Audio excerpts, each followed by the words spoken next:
Alrighty, people, what is happening? How we feeling? Yeah. How we living? This is a great day, but also a sad day. Why is that, Badaki? Why is it a great day, but a sad day? um, because the Knicks lost. Nah, because it's our last rookie draft. Mm-hmm. It's our last rookie draft with our community here.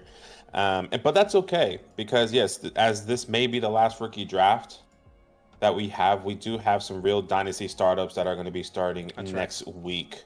So don't be sad. Get glad because there's some more good shit Oh, wow. coming for you guys. Family friendly here. This is family friendly, but just trying to get us hype. You know, sometimes you just gotta curse a little bit to get the blood flow. That's like the Amanda Cosgrove. Yeah, I curse a little bit.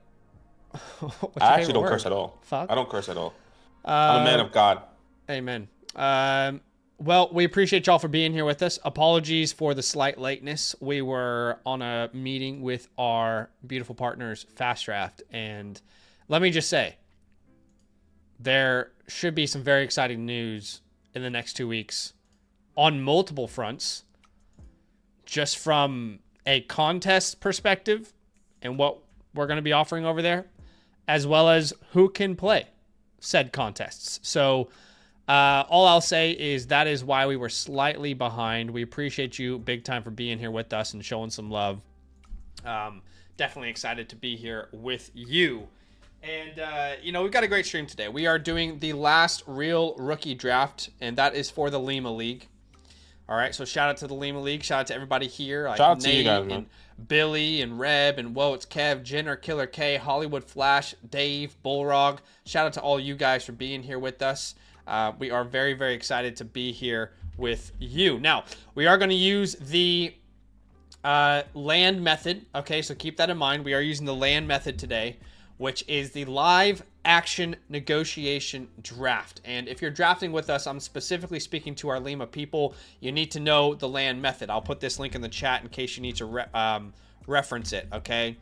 But number one, you must be on the clock to call your trade window. All right. Number two, each person only gets one trade window, so use it wisely. Trade windows when you can pause the clock for 5 minutes to negotiate a trade.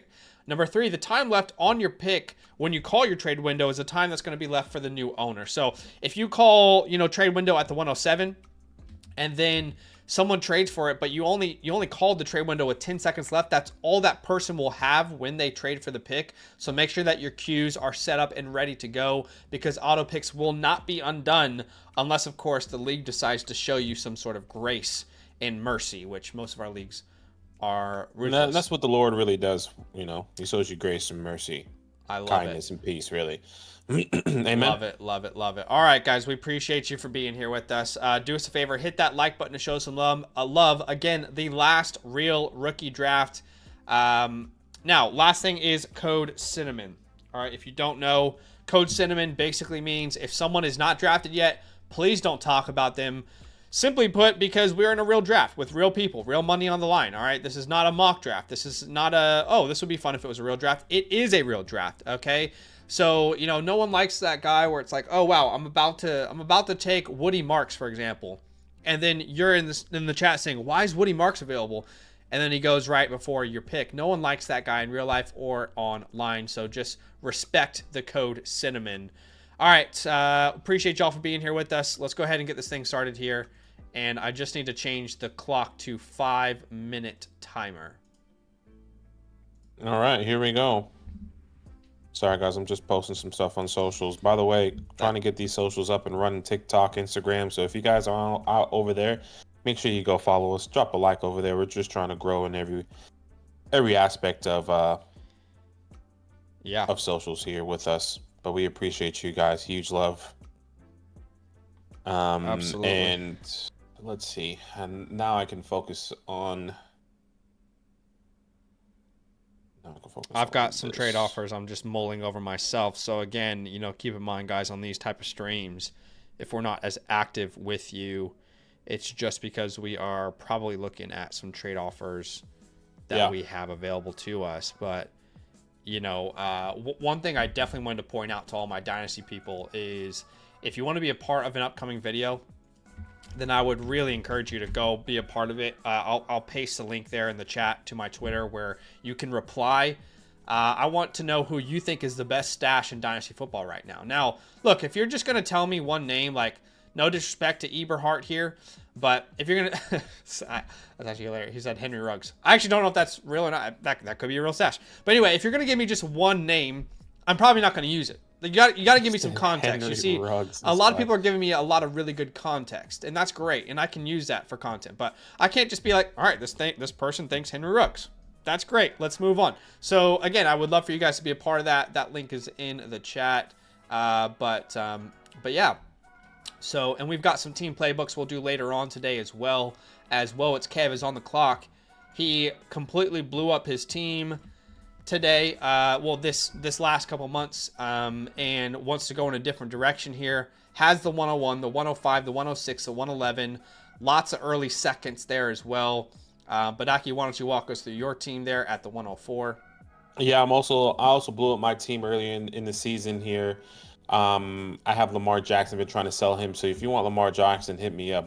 People don't want a top 3 quarterback, a mobile quarterback, huh? Brian Robinson, Jaden Reed, Evan Ingram, all these guys are on the block here looking for some future capital. I'm going to be specifically looking at 2027 picks, but that's totally okay. If not, I only have my first here in 25. Or in 24, in 25, excuse me, and then I have a couple first in 27. So you guys know me, constantly rebuilding. All right, as Ashton Genty does come off the board, and yes, you'll notice I am at the 112. So, ladies and gentlemen, we did it. In the last league that we will look at for you today, we are your reigning champions, forever etched in history, in infamy. All right, so the legends of this team will forever be known as champions. Mr. Joe Burrow, Mr. Montgomery, Hubbard, Higgins, Puka, Hawkinson, Jones, Olave, Adunze, Jaden Daniels. We've got Bryce on the bench, some other names, Jordan Mason. We've got the 112, the 212. So shout out to the Lima League. We want to go back to back, and hopefully we can do that again with another great rookie draft here as Amarion Hampton goes at the 102. No surprises so far. Back to back through the first 2 picks of this draft. And FR says, how'd they let this mid team win? This is why we always tell you guys, all you got to do is get into the dance to make it, right? And that's kind of the nature of my team here. I think the combination of a Burrow, a Puka, a Higgins, a Jaden Daniels really carried me to a championship. I mean, if we go back and we look at this previous league, sometimes all you got to do is just get into the playoffs. Sometimes that's all it takes. Okay, I ended up being the 4th seed in this league at 9-5, so we had to play in the first round. But again, sometimes all it takes is just getting into the playoffs, and your team can go on a hot streak, right? We scored 180 plus points in back-to-back weeks to go out and win the fantasy championship. So that is, if you have a slightly competitive team, sometimes you just want to see how the season goes. And, if you get into that playoffs, anything is possible. There are no limitations to what can happen. Anything's possible. Anything is possible. Yeah. Just like, I'm not going to say anything. We appreciate y'all big time for being here with us, though. I wanted to just talk to Henry real fast because he says, I went back and looked at you guys. You've never done a live startup real money draft. We actually have. We have. And that was back going to. in the OG days, funnily enough, about 4 years ago. You'd have to go back to about 4 years ago. Those streams should still be up. I would have to go back and check, but we have done that in the past. And you can that's where you can see where we drafted all of these teams. Like Lima, you can just type in. I'm pretty sure you can type in, real dynasty startup drafts or real money dynasty startup drafts. It might be best on just YouTube. To go to live stream and then just scroll all the way down the bottom. And scroll all the way down. Yeah, you're gonna be able to see all of our ones because we did live stream these. But like Zach said, it's been over 4 years. But you are going to be seeing some in a week's time. I think a week from today, actually, you are going to be seeing a real dynasty startup draft with our community as well. Now I'm going to be in those. Zach's going to be away this time next week, most likely, if I'm not mistaken, right? Yeah, I will by the time? be. Thursday night is my last night streaming with you guys for a couple weeks. I'll be going on holiday. Need to do some R&R and come back excited and rested for the season. That's right. Wow. Travion Henderson off the board there. Travion Henderson off the board. I appreciate y'all for being here with us. We are going to do a small little giveaway on today's stream, by the way, and that is just a trade question voucher. It's a very simple. Shout out to Commander Burger from Ireland, if I'm not mistaken. Oh yeah. Or Scotland, was it? That might be disrespectful. Nah, Ireland. Oh, was it? Okay. Dublin, I think. I think it was Dublin. But he obviously won it on our last stream, so big shout out to him. But if you guys want to be entered in today's giveaway, it's very simple. All you have to do is type LAND into the YouTube chat, LAND, and like the stream. That's as simple as it can possibly get to enter to win today's giveaway. But yes, Case, we will be doing some team playbooks after these drafts. We have some trade questions we're going to get through today as well. We have a lot of people who are currently offline playbooks, but I know, for example, like Fawnern upgraded. I know we got a big old donation from RJ Yellowhammer, so we're definitely going to do his live today. And I think there's maybe one or two others, but some of these guys are offline, which no problem with that. We appreciate everybody for being here. What's up, JP? What's up, TD in the building? We appreciate you. What's up, Joe and Lou and Joe TV? Two Joes in the chat. Steven's here. Scribbles. What's up, Brizzleton? He says, miss being part of the community. Life's been busy. We're glad to have you here, man. I hope life is well. Busy is okay as long as it's doing well. What's up, Zachary? Appreciate you for being here. Chucka's in the building. Mark is in the building. Dave is in the building. Joshua's here. Evie's here. I'm sorry if I missed some of your names, but what's up, guys? We appreciate you for being here with us. We do have a super chat, which we can probably get to because I don't think any of these names we'll talk about in this rookie draft. Neighbors and T or Drake and AJ Brown. That is pretty easily Neighbors and T for me. I completely agree. I have T and Drake in a similar tier, and Neighbors and AJ Brown are just worlds apart in my evaluation from overall dynasty value. So I'd pretty easily say Neighbors there, Jordan, and that's a great trade for you. JP says, hey, Zach, I'm formerly known as Bucky Irving Lover 7, and you're in the right place, man. You're in the right place there. Hey, man, appreciate you, y'all. Hope all is well. Hope you guys had a good weekend. So you just took Travis Hunter. Walk us through, what you're thinking, how you're feeling. We got to get the live reaction. The people want the information. They want the tea. I am pretty sure that is my first and only share of Travis Hunter. Yep. Yeah, I don't think, oddly enough, I've never been in position to draft Travis Hunter. I've always been in position to draft Bijan or Ashton Genty and Amar Hampton. Right.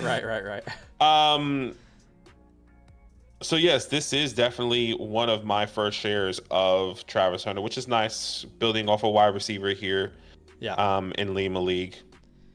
I love it. So we'll wait and see. Congrats on your first share, my friend. Definitely loving seeing that. What's up, Evie? Welcome in. Styles is here as well. We see you guys showing some love. And, we do have some trade questions maybe we can get to here. Yeah, let's get to Bobby Knops. It looks like he is sending away CJ Stroud for Patrick Mahomes. That's a no-brainer to take Patrick Mahomes there, in my opinion. Don't need to overthink this one. Even though I am interested in tearing down from Patrick Mahomes, I think you can accept this trade and then see what sort of offers there are for Mahomes out there still. So, yeah, this is very easy. Let's take Mahomes. Don't even need to see a roster. Bobby, I like it a lot. Cobra here says, hey, just made this trade, and Badaki just put a link in, or actually Joshua just put a link in the chat if you guys want to submit a trade question. But this is a huge trade. This is huge. He says I made this trade. Uh-huh. It's reversed now. What do you guys think about it? Can I compete now? I don't know if he means like it got reversed as in like they overturned it, but it looks like he sent away a third, Pollard, Adams, McLaurin, Godwin, and Smith for DK as in Chamire, Keon, and 2 firsts as well as a second. Chamire, DK. I don't have a strong opinion on a trade like this. Got a trade window, by the way. Sorry. Okay, trade window.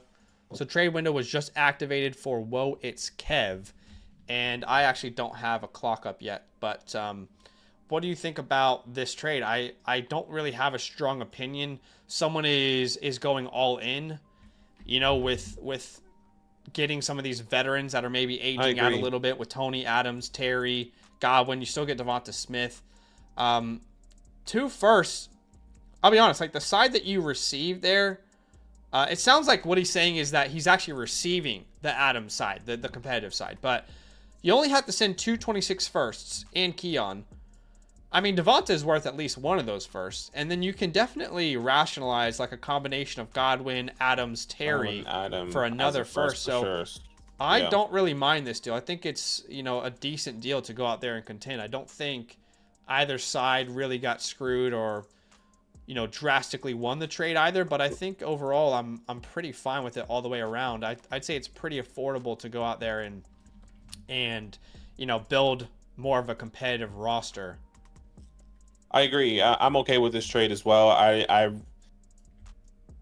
like Zach said, you can argue that those guys could be equal to a first. So I'm happy with either way. If you're the person getting the first, Cobra, when you're watching this, getting both of the first, I'm okay with it. If you're the person getting Godwin, Devonta Smith, Terry, and Devontae Adams, I'm okay with that as well. Especially if you're going all in, trying to compete now. So Chimere DK is what seals the deal for Evie there. I think I'm pretty happy with all those competitive players to go out there and try and contend right now. I like it a lot. As by the way, we did have T-Mac come off the board there, so both receivers off the board, as well as Henderson, and obviously now the trade window has been called for Kev, so he's going to have an opportunity to negotiate some deals and see what sort of offers he can get involved with there. Let's go to the site. We have another trade question here. It says, need to upgrade at my quarterback. No one is willing to trade. Yeah, this is only a 1 quarterback league. I don't know if you guys can see that in the settings here, but it's a 1 quarterback league, and you have to send Gibbs for Jaden Daniels. Then no, we're not sending away Jahmyr Gibbs for Jaden Daniels in a 1 quarterback format. In a Superflex league, it's a no-brainer. But you're not going to do this in a 1 quarterback format. If we're realistic about this, Jahmyr Gibbs is either the 2nd or 3rd overall pick in your startup draft in this format, right? At worst, 4th. He's a top 4 pick locked and loaded. Some people might take him 2nd overall. Some people might take him 3rd overall. And then, Jaden Daniels, people are not building around quarterbacks in that fashion. There's just no way in hell I'm doing a deal like that. And my friend, you already have McCarthy, Kyler, and Caleb. You don't need an upgrade. My God, this team is insane. So, why don't you try and counter with Breece Hall and McCarthy, or RJ Harvey and McCarthy or something? Because in a 1 quarterback league, you definitely don't need, quote unquote, to make an upgrade. You have more than enough between Caleb, Kyler, and JJ. I don't think anyone's even going to be contending with that type of roster there.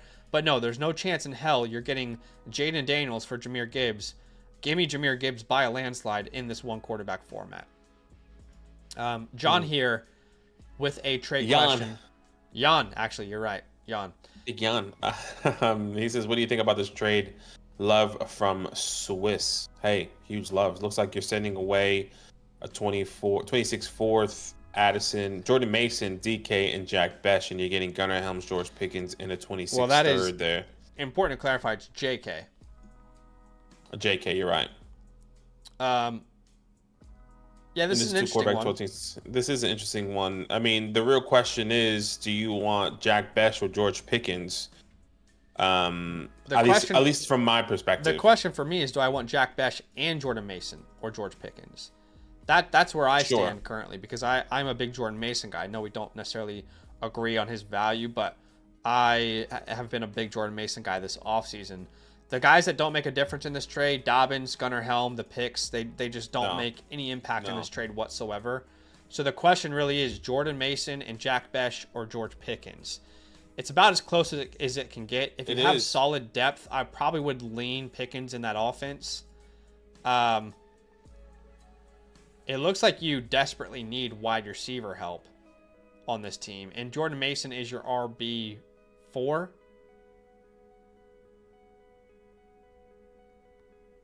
Right. So you're getting George Pickens. George Pickens is on team 12, Yeah. by the way. See, like for you, it's highlighted, but for me, it's not. Yeah, sometimes Weird. it's a little bit up and down, but It's like that. Look, I think this is a fairly even trade in my eyes. yeah, I agree. I'm not really swaying back and forth on either side. I'm a big believer of Jack Besh.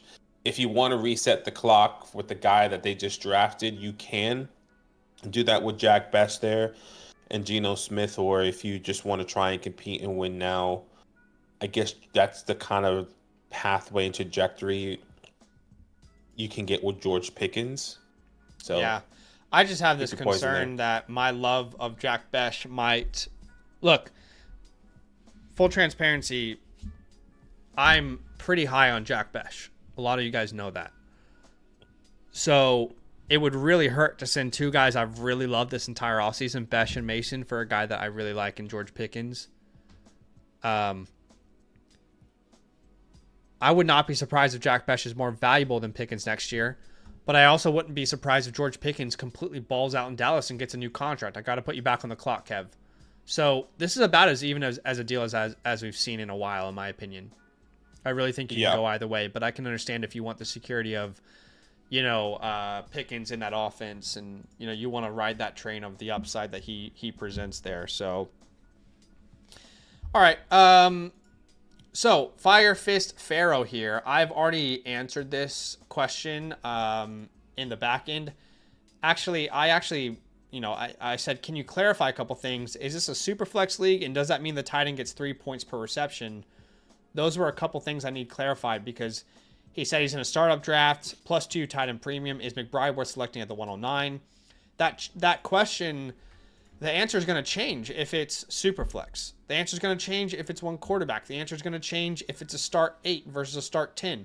The answer is going to change if, it's actually 3 points per reception, which is what I'm reading it as, or just 2 points per reception for a tight end. So I can't really answer this without more context. I did send that in the back end to him, but what I'll do is I'll give him a free trade question voucher to come back once he has that context, and maybe we can give some more clarification there.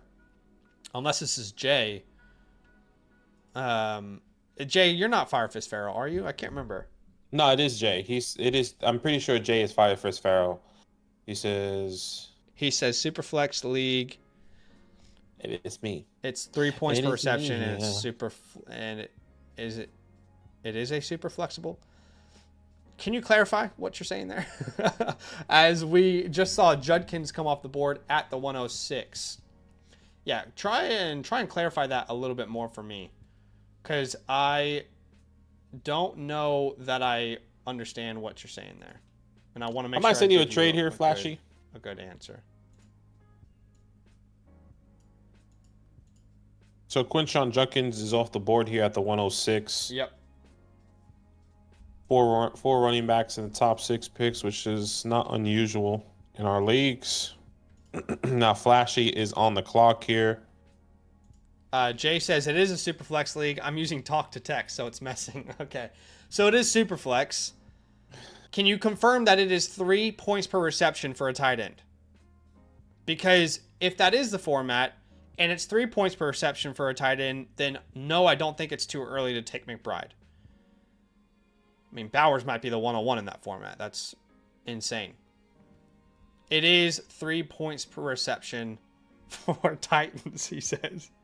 I think he meant tight ends, but it Are you doing talk to text on your phone? Talk to text What? made tight ends tight tens. So yes, if it is 3 points per reception for a tight end, then I have no problem taking McBride that early, my friend. I love this. This is a beautiful part of this show today. That's hilarious. He says Bowers went at the 102. Yeah, I have no problem with McBride at the 109 then, but just needed that clarity, and I hope that is helpful. We have another trade question here from Debo, and let's have a look at this one here while we're waiting for this next pick to be made. It looks like there are 2 firsts and T-Mac for Caleb and Xavier Worthy. Look, Full transparency, this is the type of price I think you pay for a Caleb Williams who is broken out, right? 2 first and a guy that is worth an early first. I think that is a price you pay for a already broken out Caleb Williams. We're waiting on Caleb Williams to break out, and I do think he will. He has every reason to. Every supporting cast, coaching staff, offensive line, you can pretty much across the board say he's got what it takes. But even your league, I don't think you should take a risk like this. Honestly, I don't see why you would take on a risk like that. So you lose T-Mac, you add Caleb Williams. That's great, but then you don't have your first in the future, and you got to rely on Scadaboo as your RB2, Charbonnet as your RB2. There's no guarantees there. Golden becomes your, I guess Xavier Worthy becomes your wide receiver 3. It's far too big of a risk to make a move like this, in my opinion. I would say I would rather rock with what you have right now. Just want to double check here. We still are waiting on that next pick.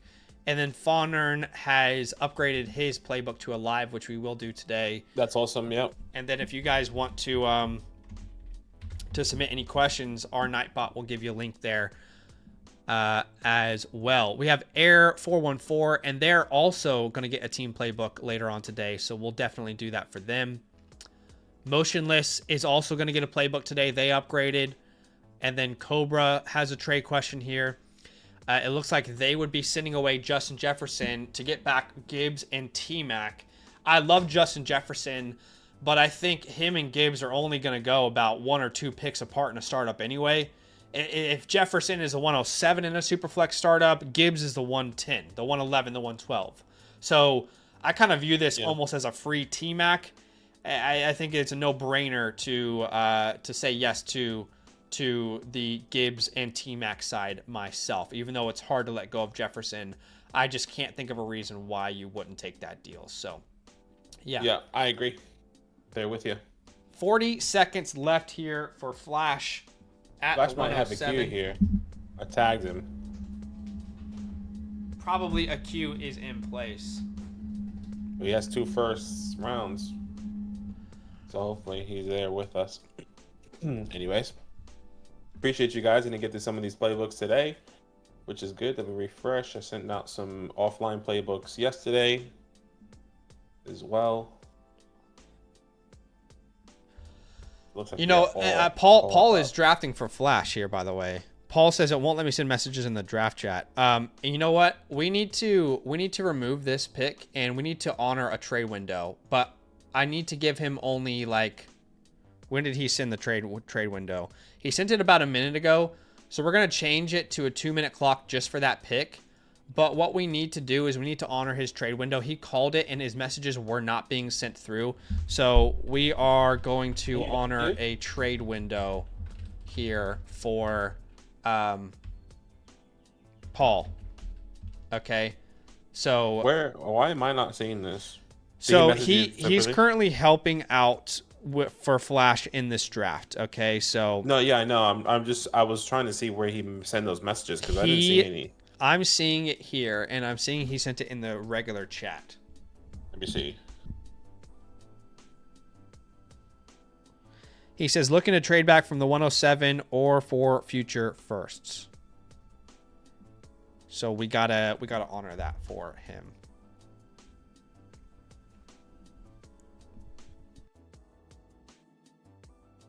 Yeah, okay. Again, appreciate y'all for being here with us. If you don't know, we're doing a little giveaway today. Trade question voucher. So you see all these people who are submitting trade questions. You can get one of those vouchers for free to be on the show. All you got to do is like the stream and type LAND into the YouTube chat. LAND. That's as simple as it can possibly get. And also, would love to invite you guys to come join us on the redraft channel. We just posted our 3rd video of the year. We're doing a video per week right now, and then we'll ramp up as we get closer to the season. But I'm just going to absolutely spam that link to our latest video in the chat. Would love for you guys to go watch that content over there. If you like our content here, I'm sure you'll love our content there.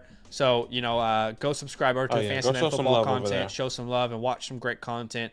Especially if you're a best ball person, You know, and even Dynasty, if you're just strictly Dynasty, these videos are going to be very helpful not only for redraft and best ball, but also for our Dynasty people out there. So definitely go show us some love. I would also say, even to add on to that, like if you guys are a big lover of what we're doing here on Fast Draft, that's also going to continue in season, because obviously you guys know we're going to transition. We're not going to go as live on this channel as much as we get closer to the season. And if you're here and saying, well, I just came here for Fast Draft as well, that's also going to be on that channel. Yeah. So keep that in mind. Yep.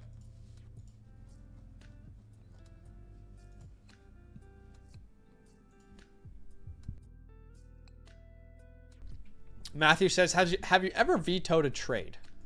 I think I've only ever vetoed one trade ever.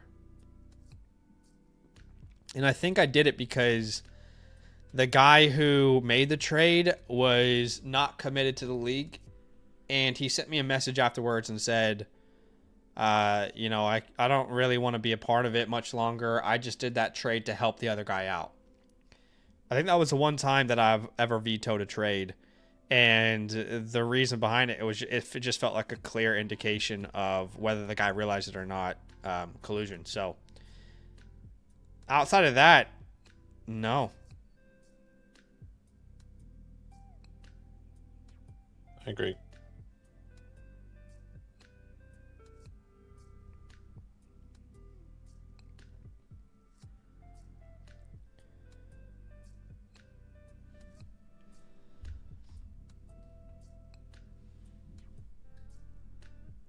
Yeah, exactly, Scribbles. That was really the problem. And look, to be fair, like, this guy was helping us out. He was one of our friends, and he really didn't know much about Dynasty. And I don't think he realized that the other person was, I'm not gonna say manipulating him, but like, I think he just viewed it as he was helping his friend, right? But yeah, just it ended up being something I kind of had to step in and take some action with. Again, appreciate y'all for being here with us. What's up, B-Dog? Welcome in. Appreciate you for being here.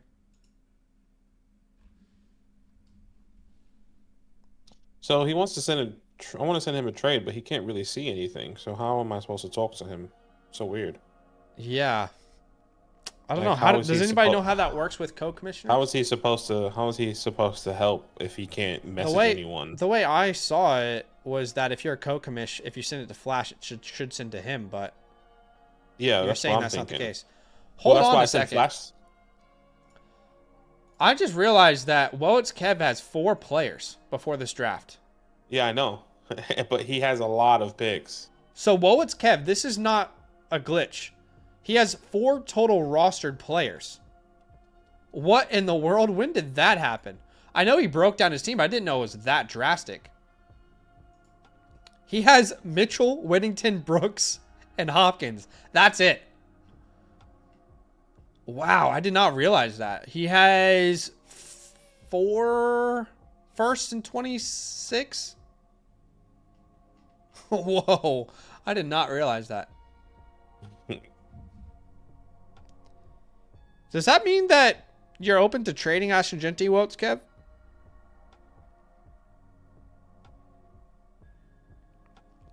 If I sent you something...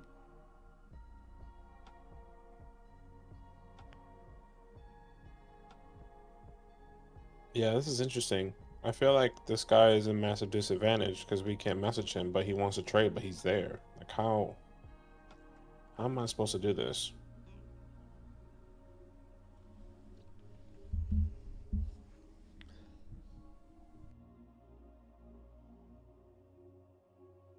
Kev says, yes, for the right price, I'm open to moving Genty. I can offer you 2 future firsts and a player, depending on what that player is, as RJ Harvey is the pick there at the 107. Hollywood, I'm going to send you a trade here. I'm going to send you a trade as well here, Hollywood. I imagine a lot of people are about to send Hollywood a trade. Hollywood, I'm going to send you a trade. Hollywood, I'm going to send you a trade here. Don't listen to him, Hollywood. I'm sending you a trade. Hollywood, just want to give you a heads up. Trade is coming to your inbox right now. Hollywood, that trade's been sent. Hollywood, I just sent you a trade.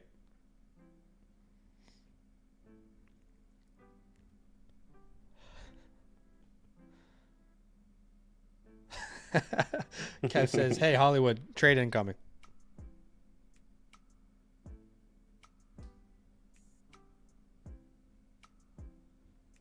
Yeah, the time only went to 1 minute. What happened there? Oh, yeah. You know what? I need to change that. That's my bad. That was for the previous pick. I apologize. There you go.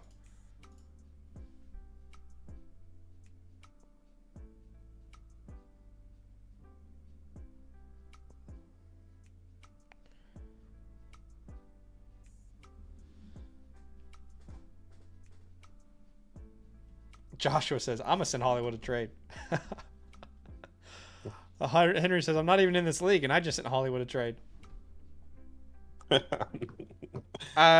Oh, man.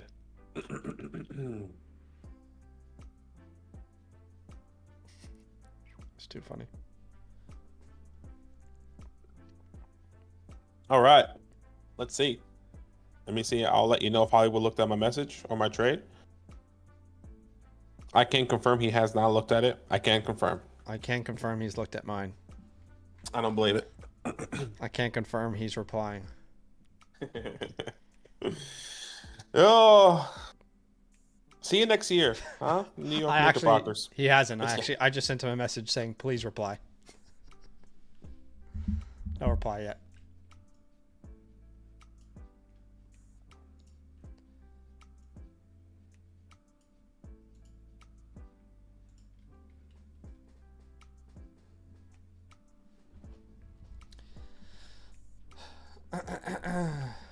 Yeah, Kev, I just realized your roster looking that way. That's crazy, dude.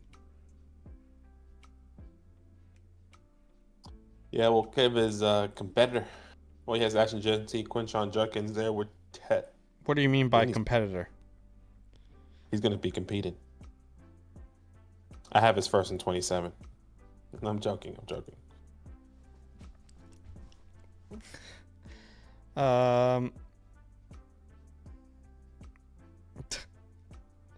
Kev, this is such a funny roster to look at.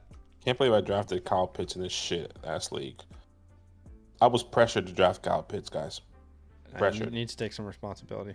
Everyone was like, Kyle Pitts is going to be the guy. And then if I didn't take Kyle Pitts, so I took him. This is my one and only share of Kyle Pitts, and this is one of my worst teams. Gotta take some ownership. I followed the community there. Wait. Okay, we have one.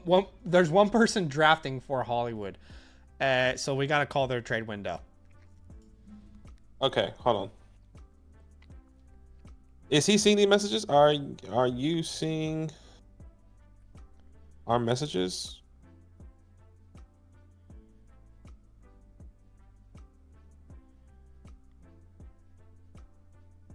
Are you good, Dave?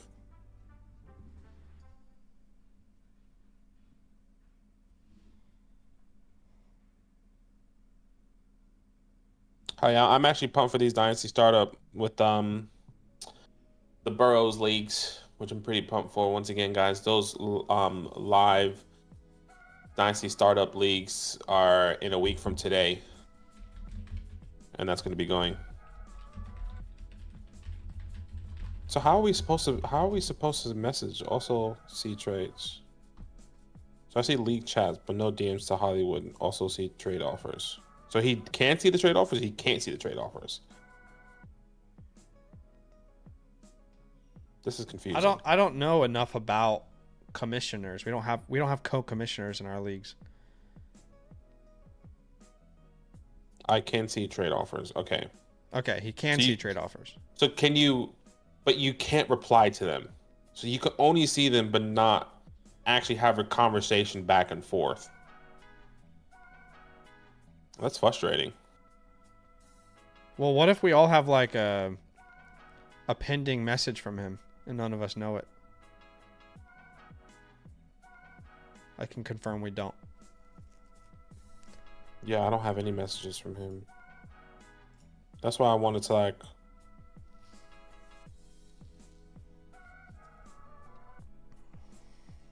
Because when I click on his name, it goes straight to Hollywood's name. So it's not like I can add him individually and send him a message, you know? Kev says he was messaging with the guy drafting for Flash. Yeah, So, it is weird. but how'd you do that, Kev? Yeah, when I go to his name, it only lets me click Hollywood. Weird.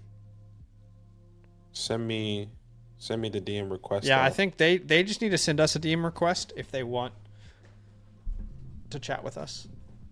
Yeah, Anyway. because I can't send. Yeah, I mean, so like the new guys there, unless I can just send, I had to search them. That's probably what Wolkev did. I'm assuming. So like he probably copied his name.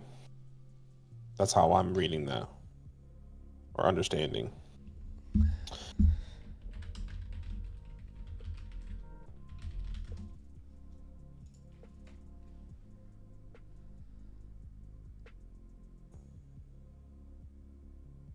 Henry, I'm not a part of the startups that are happening. It's Badaki is kind of leading the way. You don't want there. to be it. Not jokes. Yeah, I'm leading the way there. I love to rebuild so much that I was like, you know what? Let me get 4 more rebuilds going. Okay, let me see if I can send you a message. Okay, here we go. Holiday sent me something.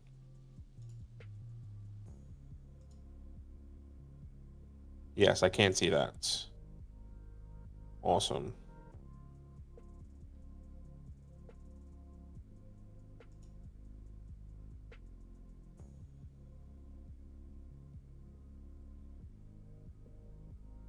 I can counter. Let me just send you a counter and let me know if.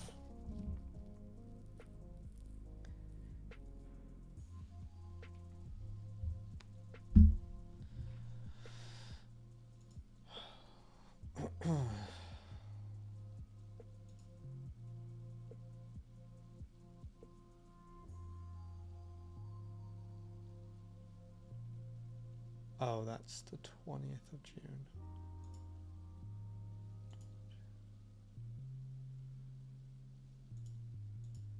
You're good, Hollywood. Don't stress, brother. We just wanted to make sure you had the opportunity to, like, if you had a co-commissioner, but he wasn't able to send you messages or anything, just would have been, at least in my eyes, it feels unfair because, like, that's not something we can control. That's like a sleeper thing. But And when he says just wanted to unfair, make he sure. just more means like for you. Yeah, it's unfair for you. Exactly. Got to put you back on the clock there, Hollywood. Because he went through all that hassle to get the co-commissioner, and then he can't even send messages. Well, if Hollywood's here, is Hollywood here? Or are you who are you talking No. Hollywood sent a message in the sleeper chat, I think. Oh, okay. I don't know. I just saw a message from him, or am I tripping? No, yeah, he put it. He said, "Sorry about the chaos. I'm watching the stream, but also driving. My co-owner can see all of your offers. He is dealing with it. Sorry again." Don't worry. Yeah. Just like Badaki said, don't say sorry. That's totally okay.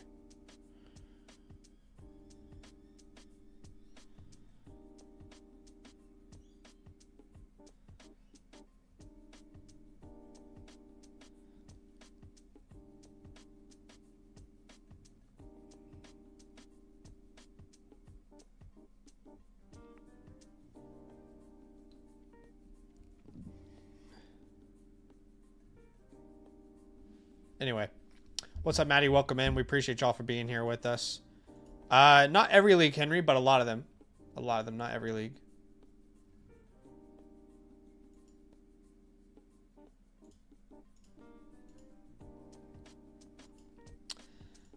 But yeah, got about 50 seconds left here on the clock here for Hollywood, aka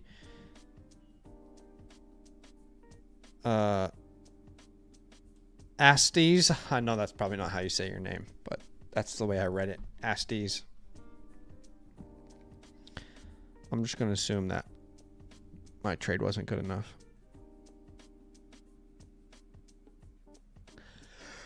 Probably not, honestly.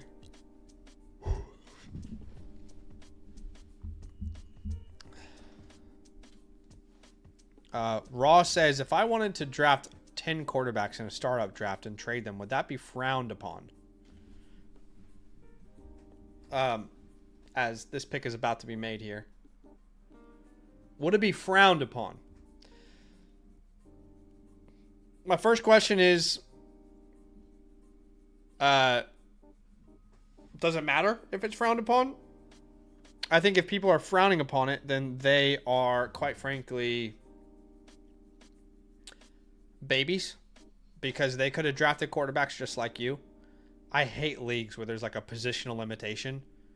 It just limits strategy. So if at every pick the most valuable player is a quarterback, I don't care if it's frowned upon. That if that's the best strategy, then that's what I'm doing. So I guess you have to decide if you care about people frowning upon your strategy, which it wouldn't matter to me, especially if there's no bylaws or rules against it. Now, you also have to keep in mind that you're going to put yourself in a little bit of a box where people are going to come to you with quarterback needs, and they probably are going to be looking for a discount considering you have an excess. But, yeah. Hopefully that's helpful.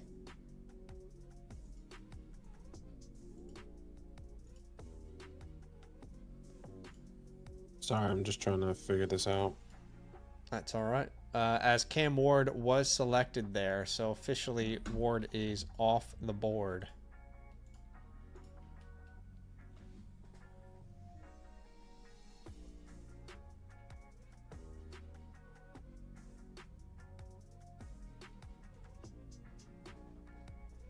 Okay. Let's wait and see what happens here. Flashy and then Killer K is on the clock here after.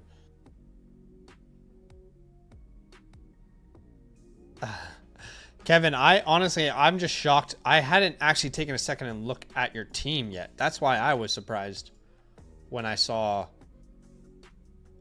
I've never seen a team that had 4 players. None that you can really put in a starting lineup. I thought it was a glitch at first, but Hopkins, Brooks, Whittington, Mitchell. I genuinely at first just thought it was some sort of error, but obviously you've got a plan here.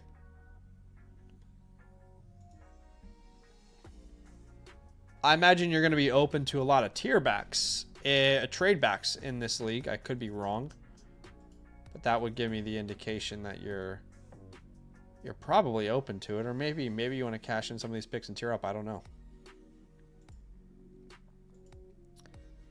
As this is Flash again, by the way, so Paulie is up on the clock again here for Flash. So Flash has RJ Harvey, and he's at the 109. What's up, Tiny Goose? Tiny Goose asked, is a comp pick at the end of the first round too early? Similar to the land method, but a round earlier. You have to make that decision with your league. For Badaki and I, we strongly feel that, yes, it is far too early. Because, think about it. If I'm in, like, 6th place in your Dynasty League, and I feel I have no chance to compete in the playoffs, in the last 4 or 5 weeks of the season, I will do everything I can to not make the playoffs so I can potentially land the 201, which is pretty much a first-round pick in a lot of leagues. Specifically in this year's draft, it's very valuable, the 201. So my opinion on the question is that I think it's far too high. I think the second round is a really good mix to give people something worth fighting for, but it doesn't completely like give them the desire to manipulate rosters. So yeah, I mean, my opinion would be very strongly second round. After the second round is the earliest I would do. After the second round. Yeah. By the way, the comp pick, it goes to Woe is Kev. So he has a lot of picks here. Killer's on the clock, and he says he's open to making a move here. I'll send you a little something. Have a look at your team here, Killer. Dun, dun, dun, dun, dun, dun, dun.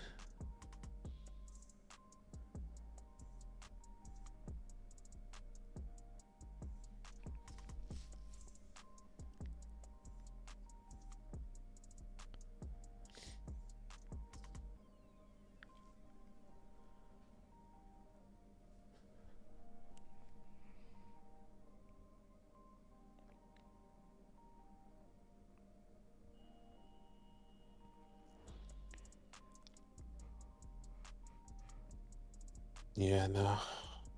Can't do anything there, brother.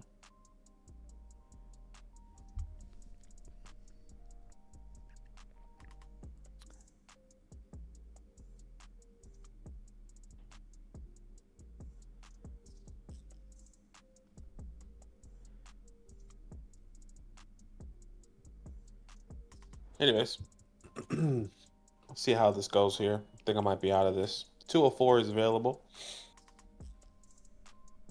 Yeah, I'm trying to just rationalize what makes sense for me here. Because the trade window was just called for Killer, so Killer's trade window has been called. Are you keeping track of those? Yeah. Okay. Yeah. Actually, I actually haven't been keeping track. So I think it's Killer K. I think Flashy also did his. Did anyone else have a trade window? Hollywood didn't call his trade window. Hollywood, I think we honored. No. No, Paul. Hollywood didn't have it. It was Killer and Flashy, if I'm not mistaken. Maybe the chat can remind us. Yeah, I can just look back through it. So Killer K. Hollywood, trying to find some balance here to make a trade.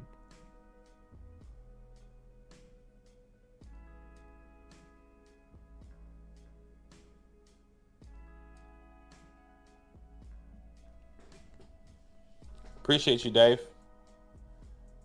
Yeah, we're just trying to grow on social, so you see a little bit more of like, some clips of some YouTube videos, and then we're gonna get more into like making not individual content, but other stuff or social graphics, individual graphics for some things in the future. So, and you're gonna see a lot more of that in season.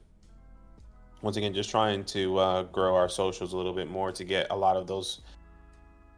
Early on when we first started, I felt like a lot of the new people that found us through social media, through Instagram, through TikTok, because we were growing our TikTok a lot. But then it just became more and more overwhelming for the both of us. Just because it was all happening.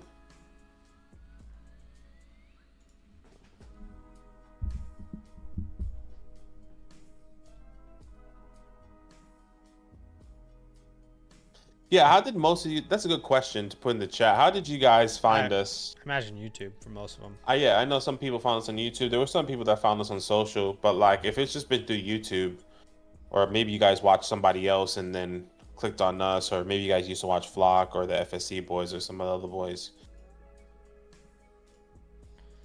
Sam said he found us searching Dynasty Fantasy Football. I imagine most people probably found us strictly through YouTube. Yeah. Yeah, all through YouTube, which is great. Searching for Dynasty advice. That's awesome. He said my church recommended you. Did they actually? Imagine. What do you mean by that? Like from the pulpit? They were like from the pulpit, they were like, guys, after you just give yourself to the Lord here, you need to go straight on YouTube and search Fantasyland, Dynastyland football. That's hilarious. Imagine there's a church out there where part of their services, they watch our streams. All right. Thanks, everybody. Worship was great. Sit down, and we're just going to watch this startup draft together. That's hilarious. Yeah, Dave, we had like a video. It was like a meme video if you go on our TikTok. I think we have it pinned. Yeah. It had like 1 million views, which was awesome. Just TikTok very rarely translates to people actually finding you on YouTube. Yeah. So like I had a pretty decent video that when I was making earlier last year get like nearly 300,000 views. For us, at least. I'll But, say that. yeah, for us. But like, and then, you know, you can see like some of the other videos, and that's what I want to do. Like, obviously, Zach gives a lot of his takes in season. I've been trying to do that on socials to grow it. But once again, it's just really difficult to find the time of doing that and then making the graphics and then going live. But it's just all. Joel. Oh, I'm on the clock. Oh, shit. I didn't even know a trade went down. What was the trade? Let's see.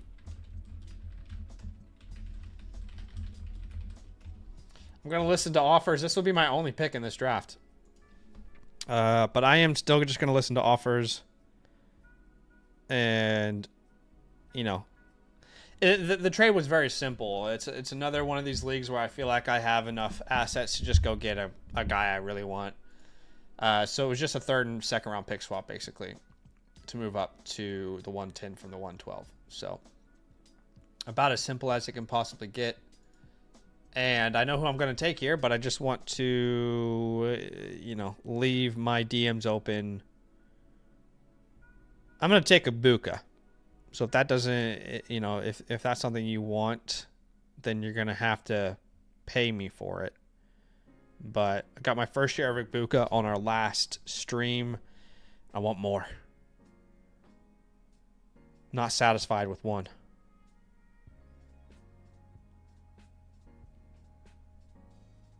Kev, I'm about to send you a message, Kev.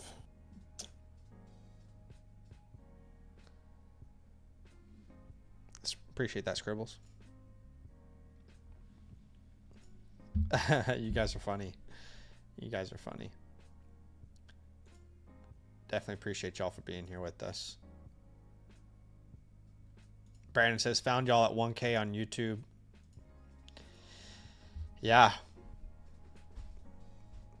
You know what's crazy is there are people when we had like 200 subscribers on YouTube who decided that they were going to support us on Patreon and get into a league. That's where a lot of the guys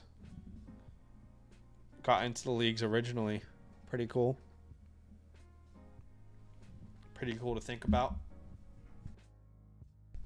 Matthew says he sent through a trade question. Let's have a look. Let's refresh and let's see what sort of question Matthew has over here.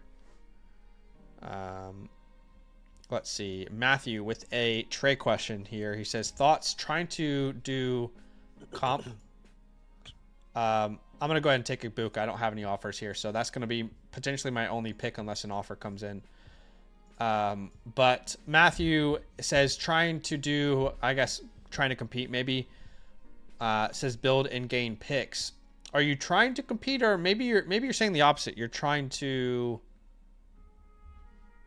rebuild. I don't know what you mean by trying to do comp, but it looks like you would be sending away CeeDee Lamb. You would get 2 first-round picks, George Pickens, and a second. I don't know where you stand, Badaki, on a question like this, but for me, I just need 3 first-round picks at minimum. Sorry, can you go back up? Let me just see that. So basically, he's sending away CeeDee Lamb. He's getting back 2 first, a second, Tootin, and Pickens. I like Tootin. I like Pickens. The second is fine, but I just need 3 guaranteed first-round picks. Yeah. And if I'm not able to get that, like if George Pickens instead was a Chris Olave, which I know he's worth at least a first-round pick. If he was a Devonta Smith, I know he's at least worth a first-round pick. And I'm anticipating George Pickens to improve his value this year because of the system he's going to be a part of. But that is no guarantee, and I shouldn't operate as if that is a guarantee. So there's a realistic scenario here where you're trading a player with the magnitude of a CeeDee Lamb and you're only getting 2 first. And what's even worse is if you're making this deal with a team that's competitive, there's no chance in hell I'm doing it, okay? And it looks like if this is correct, it looks like, okay, well, all we need to do is find out who has George Pickens. So who has George Pickens? because that will tell us if this team is competitive. So yeah, you're about to send this to a team that I would say is pretty competitive. Burrow, May, Lawrence, Taylor, Walker. There's a chance those are just late firsts anyway. Obviously, he's not the favorite in this league by any means, but you know, I would need 3 first-round picks of value. So does that mean we come back and we ask for... I mean, shoot, give me Jonathan Taylor instead. We can remove Tootin. We can remove the second. And then you can send, you know, your 3rd and your 4th round pick, for example. You know, those are the type of counters I would be more interested in. Wouldn't really want to sell him for that package personally. And I keep saying this. I think CeeDee Lamb is one of the more affordable top end, you know, tier 1 receivers in Dynasty we've had in a long time. So I would definitely say I need more there. Sorry, I'm just in trade talks. Yeah, no, that's fine. But appreciate the question there, Matthew. And again, while we're waiting, because Badaki is, you know, well, everyone is kind of negotiating with trades here with Kev. And there is no trade window I haven't seen, but if you guys have not yet, I will continue to say, go check us out on the Fantasyland Football channel. Just posted our 3rd video of the year over there, and we're going to start posting weekly. So I'll spam that link in the chat there to go subscribe. But have definitely loved creating content for Redraft. It's kind of reinvigorated my, I don't know if that's the right word, but it's given me a new life, a new love for creating fantasy content, because we kind of start to get to play with new parameters there. So definitely go subscribe. Relevant for anyone who plays best ball, Dynasty, Redraft. Definitely will be helpful for you. Griffin says, made some wild trades last night based on your video, Zach. I'm going for the chip in a 12-team deep best ball Dynasty league. Definitely cool to hear. Hopefully, you know, they were trades that I would do myself. I'm sure they were if you watched my content. As Matthew Golden comes off the board there. Matthew Golden.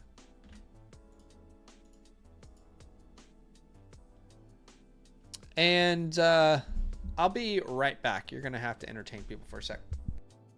All good.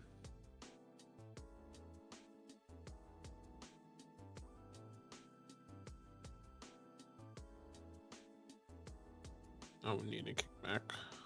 All right. Let's wait and see what Killer K does.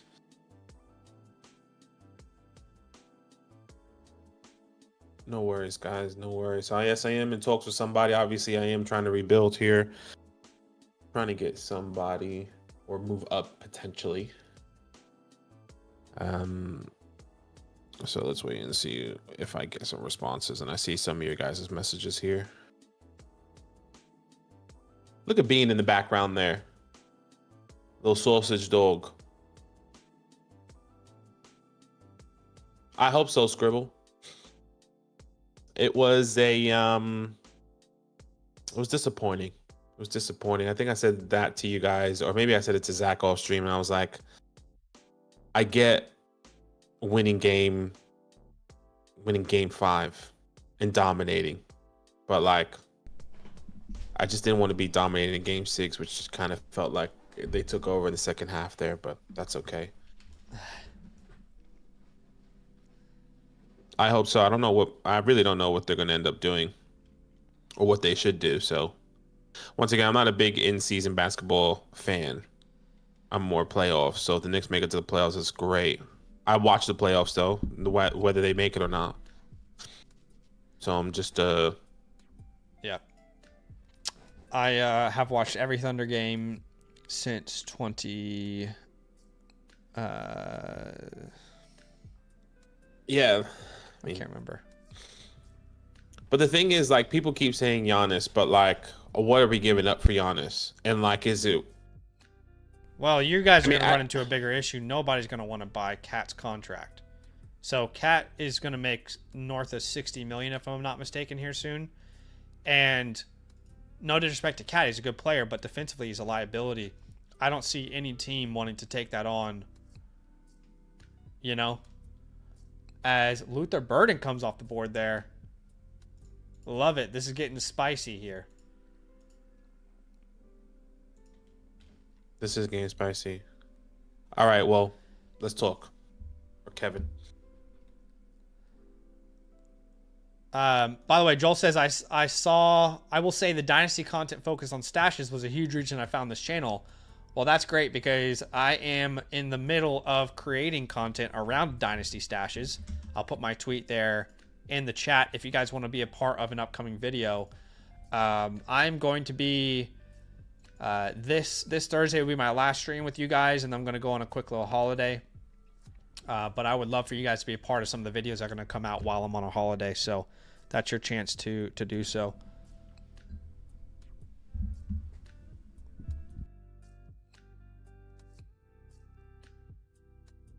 Benjamin says, as a lifelong Lakers fan, I would take him as in Cat. That's true. You guys just need someone at the center position.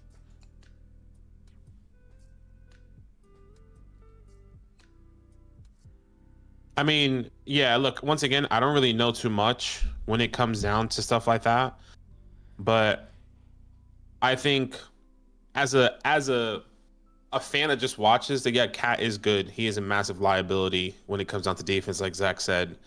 But like, it was crazy how like he took over. Like he's somebody that can take over the game, which I don't know if that's worth. Like, is it worth somebody taking over the game or playing below average defense? Like, I just don't understand. I just don't know what is more valuable. As a casual fan that watches basketball, I feel like why wouldn't you want somebody that can take over a game? But Well, once again, I have no idea. So like I said, here's the thing though, right? When you're in a position like the Knicks, or you're in a position where these teams who are actually going to be competitive in the playoffs, and right now you guys have a window because the Celtics won't be the same next year without Jason Tatum. What you need to think is not about the regular season. Cat is going to help you win a ton of games in the regular season. You need to be concerned about what can this team do in the playoffs. So a team like yours needs to sacrifice a little bit in the regular season to be better prepared in the playoffs to match some of the weaknesses that they have and turn them into strengths. And right now, one of your biggest weaknesses is Cat is a complete liability on defense. So that's okay because there's not the same intensity in the regular season. That's great. But you have to ask yourself, would you rather win 50 games in the regular season, or would you rather be a more complete team in the postseason and have 45 wins? That's the question that the Knicks have to ask themselves. And ultimately, it's up to them. But they're in a position where the reality is not a lot of teams are going to be in on Cat. Not a lot of teams are going to be in saying, I want to pay. Is he? Well, I think he's like 30, 31. I'm not mistaken if he's like still in his prime. But obviously that window is going to close at some point. And more importantly, you have to convince a team to take on his contract. I don't think that's going to be very easy. Right. But I can promise you guys that on Thursday, I know that's the first NBA Finals game, I refuse to be live during the NBA Finals. It actually worked out well, just because I don't want anyone to spoil anything for me. It actually worked out well because I'm actually taking my holiday pretty much as the Thunder go into the finals. So I didn't plan it that way, but it worked out as perfect as it possibly could. But on Thursday, we're going to be live 2 hours earlier than we normally are. And we're doing that so I can go watch the NBA Finals and I don't have to have anything ruined for me. So definitely would love for you guys to come join us early on Thursday night, which will be my last stream before I go on a holiday. We do have, which I know Americans say vacation. All right. And I'm American. I should know that, but I've started to adapt to the word holiday. So it looks like a trade question just got sent in. Someone is asking if they should send away Judkins and Olave for Hunter. I think this is a huge overpay. In my rankings, I have Hunter and Judkins in the same tier. I know not everybody's going to agree with that. I do love Travis Hunter. Let me be very, very clear. I'm a huge fan of Travis Hunter. Absolutely love him. As Kev is about to make his pick here. and he's got another pick lined up there, another 2 picks. Yes, 3 picks. But Oh yeah, 2 picks. You're right. But yeah, I have Judkins and Hunter in the same tier. If you want to make a micro tier where you put Hunter ahead of Judkins, that's fine. But the reality is, you know, to pay an Olave to go to a Hunter on top of a Judkins, that just seems like too steep of a price to pay, in my opinion. So, yeah. I know, I feel like Judkins is like the most disrespected running back in Dynasty right now and in redraft leagues right now, from a perspective of like no one's giving him a chance to be productive this year. You know, it's strange, you know. But yeah, this seems like an overpay to me. You know, if you want to make a move like that, maybe you could counter and instead of Laves or a more reasonable name you could send back. So yeah, you don't really have like a lot of other options, but I mean, could you send like a Brian Robinson instead? That would be a better counter in my mind. You know, if not Brian Robinson, I mean, there are some people who are obsessed with Marvin Mims. Could you do like Mims in a third instead? I don't know. I just think Olave and is too overpriced. I'm on my trade window here, in my opinion.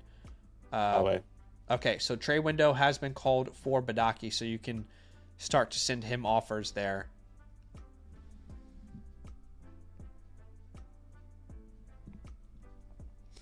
As we saw Dart, Warren, and Loveland all come off the board.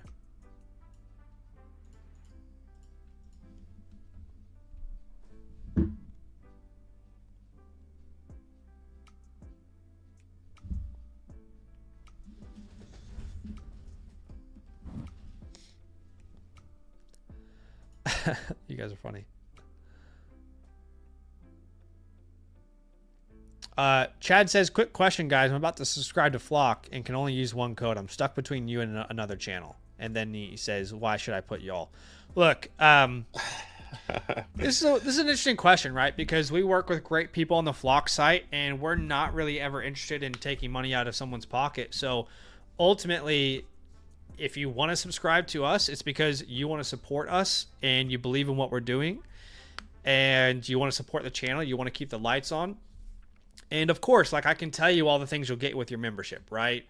I can tell you that you'll get a playbook. You'll get the Dynasty trade dial, which is pretty much exclusive to people who get a playbook with us anyway. You get our rookie report, the trade question vouchers, the rankings, all the premium tools and databases. You unlock our complete Discord. One of the things that I do love about our Discord is the hotline feature. If you don't know, the hotline is, you know, a feature where you can actually call into the show. And we really love hearing from you guys. That is only for LAN members. But look, at the end of the day, there's a whole bunch of great people on the Flock site. So I don't really feel comfortable like selling myself over someone else. If you like our content, if you want a playbook, you know, and you want to be a part of like our community in that fashion, then it's great to be a part of. But you know, ultimately, you know, it comes down to you. And I appreciate you even considering us. Yeah. It's your hard-earned money and your hard-earned money going towards us building a business and being able to do what we do. And we can't do what we do without your guys' support. So I definitely appreciate you considering it. But it's gotta, you know, ultimately, I think come down to you, really. Yeah, exactly. And that's what I was going to say. It comes down to you. And like, yeah, we can sell and say, you know, we can write everything that we offer and write everything else that everyone else offers. But like Zach said, at the end of the day, is if you like us as individuals and you like who we are, we like what we do, you like how we talk to you, how we interact, how we do these things. And like, just keep in mind, like we do offer good things like Zach has mentioned. That's not even including the things we're thinking of having in the future on our redraft channel or even here on this channel in the future. So I can understand it. We appreciate you. Whether you support us or not, it's still all love. Whether you choose us or not, it's still all love. Yeah. And that goes for everyone. Like, 100%. That's not just a you. That's not just a Chad thing. That's for everyone. If you're here and you haven't supported us, but you've just been lurking in the background, we appreciate y'all as well. You know, we appreciate you guys just being here and just listening and hanging out because it's kind of what we do, you know? Yeah. Badaki is on the clock. I'm assuming you are negotiating. I'm in talks. Here, and, I'm in talks. I just no, that's okay. And A quick step back. yeah, for sure. I can't remember what I was going to say. There was something I was going to say there. But anyway, yeah, like I honestly just appreciate you even thinking about supporting us. You know, we say this all the time, but truly, we can't do what we do, and you know, we work our ass off. We know that. I mean, we're putting in 60 plus hours a week, keeping things afloat, but we couldn't really dedicate the type of time that we do without your guys' support to kind of validate that you see it as valuable, right? So we appreciate you guys regardless. Hey, I actually don't have another pick in this entire draft. So I am personally, you know, I know Badaki still got a lot of picks here. He's on the clock. We'll give him his trade window. But I am going to go draft in an Origins tourney because when I'm on these streams and I'm not drafting, it just feels wrong. And maybe you're watching this and you want to draft with me and you're saying, you know what, it feels wrong that I'm not drafting right now. Well, I would love for you guys to come join us over on the FastDraft app.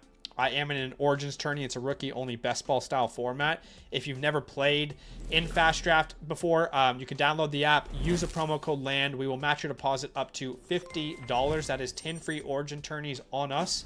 And when you finish the first contest, I'll send you my rookie report. I'll send you my season rankings, my cheat sheet, completely free.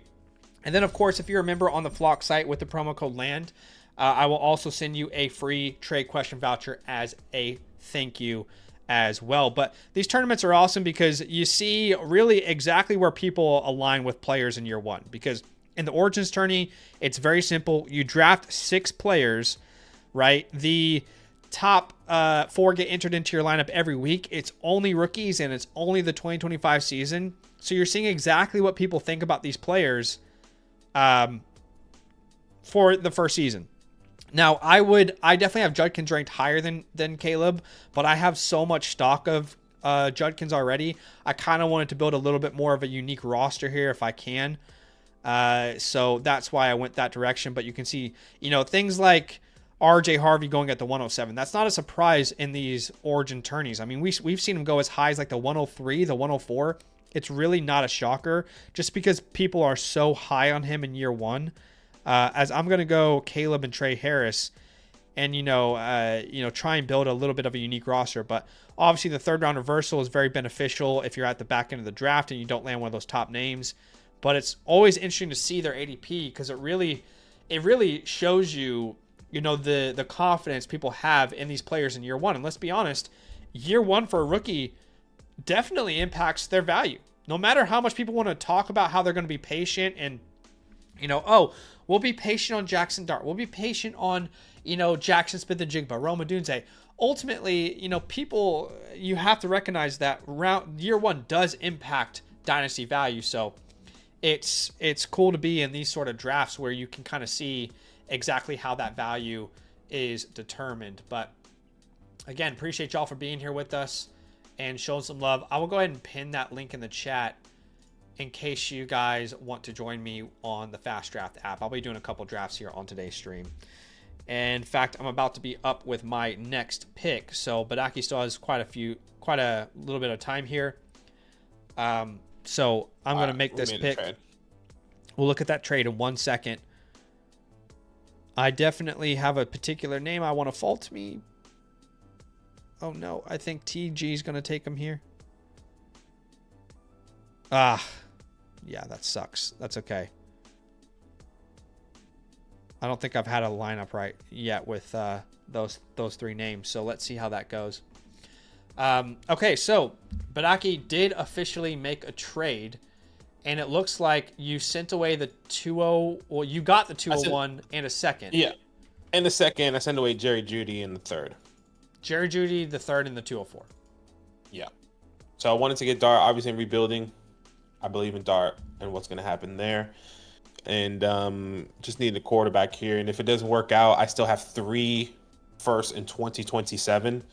Yep. And I still have my first in 26 as well. So love it. I was okay with that.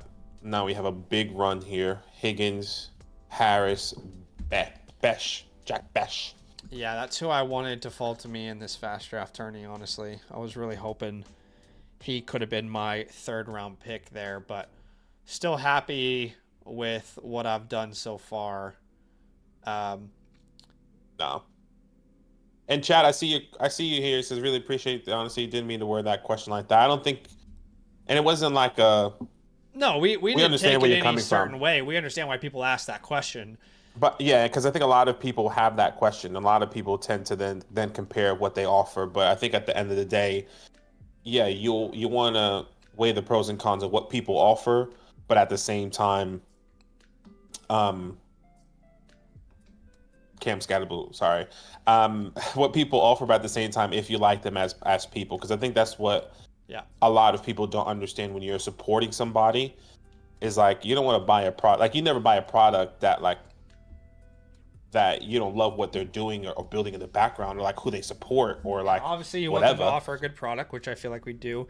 But I think the more important decision is, who do you want to support in the sense of like helping them build something that they couldn't build on their own, right? And that's what everyone does when they support us. They help us build something that we can't really do on our own. And that's the most simple way of putting it. We need your guys' support, and you guys have been so great to do what we do, right? I'm on the clock here in this Origins tourney, and I'll bet on Elijah there with that pick there at the 408. That's my 4th round pick there. But yeah, ultimately, like at the end of the day, there's so many great people on the site, and just don't want to ever, it just would feel wrong for us to say, we're better because of this or something. So Maybe we should start. F those guys. We're better. Sign up with us. Nah. Scottaboo comes off the board there. Either way, all love, y'all. Like I said, it's all love. Live Reb's on the streams, clock here. live streams will still be very consistent, McNuggets, but they'll just change, right? Like while I'm away, Badaki's going to be doing a lot of these real Dynasty startup drafts. Obviously, we'll have like our Playbook streams, but we'll also start streaming on our other channel, which we mentioned, the Redraft, right? The Redraft channel will be streaming over there as well, and kind of switching our focus a little bit more towards the NFL season. So again, I know I keep promoting it, but if you haven't subscribed over to our Redraft channel, go subscribe over there, because not only are we releasing a video per day, but here in the near future, we'll start streaming there as well. And it will kind of start to be split between, this channel and that channel from a streaming perspective. But we'll still be streaming every day for the most part, like we do now. But it'll just look a little bit different as Bishul Tootin comes off the board there. Scootin' Tootin' off the board. Big old scootin' tootin'. Cade says, just buy a membership from both if you can't decide like I did. Yeah, there are some people who do that. Definitely. Appreciate you, Cade. Yeah, people do that. Yeah, appreciate you, though. Very kind of you. All love. All love. I got 100 million money clips. Oh, how you feeling? How you feeling about this week? Talk us through your emotions. We're not going to be there with your emotions, so we're not going to see your emotions with this NBA Finals. How are you feeling? You feeling nervous? You feeling good? Obviously, the Pacers are a little bit beat up a little bit with a little bit of injuries here and there. They're not all 100%, but you guys are in flow. You're in flow state here. You're locked in. Everyone seems healthy. You're straight shooters. What is your confidence right now? Maybe you don't even want to speak on the confidence level because you don't want to jinx it, and that's okay. That's exactly where I am. I don't see a reason to give any Pacers member, and clearly we know the Pacers, they all watch the stream. So that's why I'm saying this, right? I don't want to give them any confidence or any, bulletin board material. But no, just from like a mental perspective, I really don't see a need to be like, look, I think the Pacers are a really good team, and they showed that last series against you guys. Ultimately, I think they need to be playing at their best level for sure, and they need to avoid turnovers, which they definitely can, definitely possible. But it's the best defense versus the best offense. I am really worried about their shooting, because oftentimes throughout the series, we have shut down the star players. We've shut down Joker as much as anyone ever could shut down Joker, by the way. Of course, you can't fully shut him down, but we did a great job. We shut down Anthony Edwards. Okay. And then we asked everyone else on their team to hit 3-point shots. Oh, we got a trade window. So sorry, Dave. Sorry. He said trade window. My fault. We'll give you a little extra on that. We asked everybody else to hit 3-point shots, right? And ultimately, most of these teams failed because the supporting cast around them weren't good enough. I do think the Pacers are a really deep team. They have a lot of really good shooting, so it's definitely concerning. But it's hard not to feel confident when you have SGA MVP. It's hard not to feel confident when you have one of the best defenses of all time. You know, and that's not just me as a fan saying that. Objectively, if you go and ask anyone who covers the NBA, this is so far, and there's still a lot to go. It's not done. But so far, it is one of the best, you know, defenses of all time. So definitely hard not to feel confident. But ultimately, Halliburton's a great player. They've got great shooting. Even their bigs can shoot, like Miles Turner. So yeah, I feel good about my team. I'm very excited to watch it. I'm also thrilled that I don't have to be on the streams, and it just worked out that way where I didn't plan it around the NBA Finals, but I just happened to be on holiday, so I can also, you know, on vacation, so I can also watch them without worrying about being ruined by the stream or, you know, any sort of, you know, someone saying something on accident, and I'm like, oh shit, I already know what's going to happen. So definitely excited, very nervous. I remember the last time we were in the NBA Finals. I remember it as clear as day against the Miami Heat. And we went up 1-0, and I felt like we were on top of the world, and we lost 4 in a row. And it was one of the most devastating moments as a sports fan of my entire life. You know, Washington was my first love as a sports team, the Commanders. I never had to go through a moment of despair with them because it was just despair from the beginning. I never had to go deep into the playoffs and feel what it felt like to be, you know, one step closer and then not making it. Obviously the Chiefs have done their thing, but yeah, as far as the Thunder, that is like the team that's hurt the most losing. It's I would say if I were to rank like my favorite teams of all time, the Commanders and the Thunder are pretty much 1A, 1B. And so it brought the most heartbreak. And nothing in sports has brought me more heartbreak than when Kevin Durant left the Thunder for the Golden State Warriors. I remember that night. It was nighttime here in Australia, and I know I was a grown-ass man, I don't care, but I cried myself to sleep. That is the pain Kevin Durant caused me. So there's so much emotion I have connected to this team that it will be, I think, pure euphoria if we win. I don't think I'll ever have had experienced a feeling like that outside the Chiefs winning, which was cool to see. But I am just quickly going to jump into another I'm going to jump into another FastDraft tourney, but I'm going to actually jump into a Flex 4. So if you guys haven't played yet, I just drafted with you on an Origins tourney. That was a, you know, rookie only type of tournament. I'm now going to jump into a Flex 4 tournament. Sorry. It's very similar. You draft 6 players. There's no positional limitations. The top 4 get entered into your lineup every week. But the difference is it's the entire NFL pool, right? So you're drafting from the entirety of the NFL, including rookies, no positional limitations. I've had a lot of fun with the Flex 4 tournament. You can get super unique. You can go all running back. You can go all wide receiver. You can draft no tight ends. But I would love for you guys to come draft with me. If you haven't drafted on the FastDraft app yet, download the app on any platform. Use the promo code LAND to get your deposit matched up to $50. That is 10 free drafts on us, whatever tourney you want to enter. When you finish the first contest, I'll send you my rookie report. I'll send you my season rankings completely free. And if you're a member with us on the Flock site, I'll send you a free trade question voucher as a thank you as well. As it looks like Badaki is in this draft with me at the 101. And this really helps you kind of transition your mind from Dynasty to redraft. But who'd you go? Jamar Chase there? It's hard not to go Chase at the 101. Yeah, it's hard not to go Chase there. So I'll take Jamar Chase there. Have a little bit of fun. I love your feelings, man. Love that you're open there with us. Yeah, I'll be honest. If we don't win the finals, I think it'll be the most heartbreak I've felt in sports since we lost the finals to the Heat. Gosh, dude. And that's actually not like a dig at you. That's actually a good thing. That like if you do lose the finals, you're not here working, because he would just be so deflated and be like, I actually don't want to be here with you guys at all. 100%. I got to put Dave back on the clock there. But that's also like a bit worrisome as well, because you might be away and then it can just ruin your holiday. So I hope that it just goes your way. It will ruin my holiday. And you don't want to remember that holiday as like, yeah, the holiday where my heart was broken the most. Yeah, OKC lost in the finals, and you'd be like, oh, I hate that. I never want to go back to that Singapore, place ever again.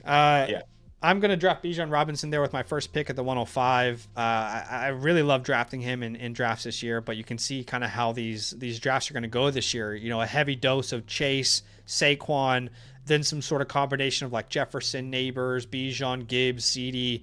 That's kind of what you're going to see in those first 7 picks. But it's always fun to kind of turn your attention a little bit towards the fantasy season itself. But anyway, Dave's got 2 minutes on the clock here. Plenty of time for Dave. And he goes Jalen Milroe. I'm about to send you a trade here, Flashy. Oh, wait, it's not Flashy. Who is it? Are you still with us, Flashy? Or is it Paulie D? Right, it's Paulie D for Flashy, am I right? What's up, Barn Dog? He says it's kind of lame not knowing if this is Superflex. It is Superflex. We have never streamed anything other than Superflex. Yes, it is Superflex. Yeah, I mean that's all I can say. It is Superflex. We've got a super chat here from Sean. He says 14-team Superflex startup. There's a tight end premium. Took Bijan at the 107. Trade up to the 201.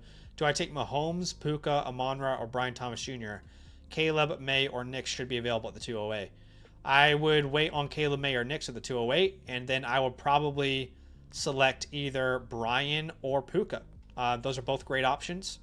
I might lean towards a Puka Nacua if you're going to go competitive. Brian, if you're trying to lean more, and that's a bit silly because they're both very young, right? It just comes down to your personal preference, honestly, at the end of the day. It truly does. Between Puka, between Brian, I think it comes down to a personal preference at that point. You good, Dave? No stress. By the way, I just sent you something.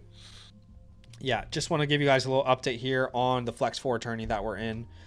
With my second pick, I went Devon Achane. And if you want to hear my reasons to be all in on Devon Achane this year, go watch the video that we just released on the Redraft channel, the Fantasyland Football channel. I'll post a link in the chat there for you. But I am all in on Devon Achane. In fact, I think you're going to see a lot of people win leagues this year because of round 2 Achane, right? They go with the stud wide receiver running back in round 1. Round 2 Achane, I think, is going to be an absolute game changer. And I'm very, very excited to see what sort of teams I can build out with him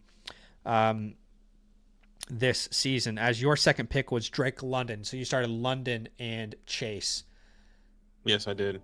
Switch it up. I normally would go a different route, but I have a lot of exposure of those boys. I'm not sure who's off the board. I don't want to say because I know your pick is about to come Bucky, actually, Ladd, T, Jacobs, it was Jason T and Ladd. Just went. Okay. Yeah, it was T and Ladd. Those are the two guys I normally go for. So I only had 8% share of Drake London, so wanted to switch it up there for sure. I'm going to go with a high T build here. We're going to go 3 running backs in a row to start. Doesn't matter. That's the beauty of Flex 4. There are no positional limitations.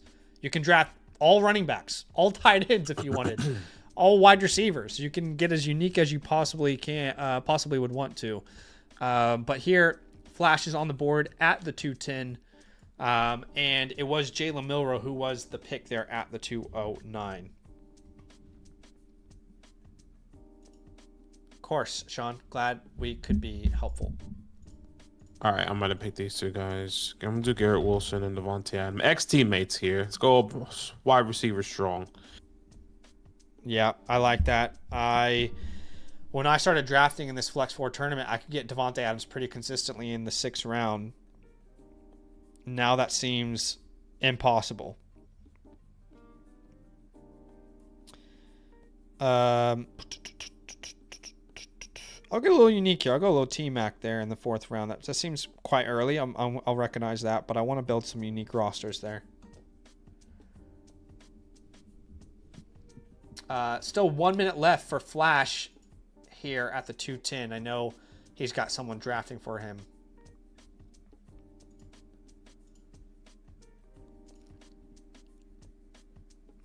But again, appreciate y'all for being here with us. If you don't know, we are doing a giveaway. It's a trade question voucher on the Flock site. If you want to enter that giveaway, it's super simple. All you got to do is type LAND into the YouTube chat, LAND, and like the stream. That's as simple as it can get, fellas and ladies. As there's 45 seconds left here, and Kyle Williams is the pick. All right, Hollywood, I'm about to send you a trade here, which I'm pretty sure is the other dude. What's his name?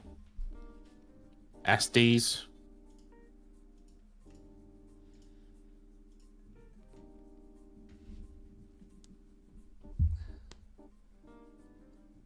Need to go see the physio. Messed up my neck last night. You ever sleep on your neck wrong and then you're like... Oh, hell yeah, that's happened often. Hate it. Especially with the little one now. Fucking... Not that he kills my neck. It's just when he was younger and I used to like sleep with him during nap times and he would sleep in my arms, my neck used to be so bad.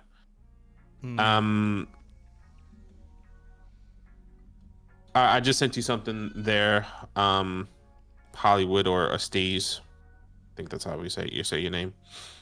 Okay, let's see these running backs here. You know what? I'm gonna switch it up a little bit. I'm gonna take one of the running backs that you just brought in the video on the redraft channel.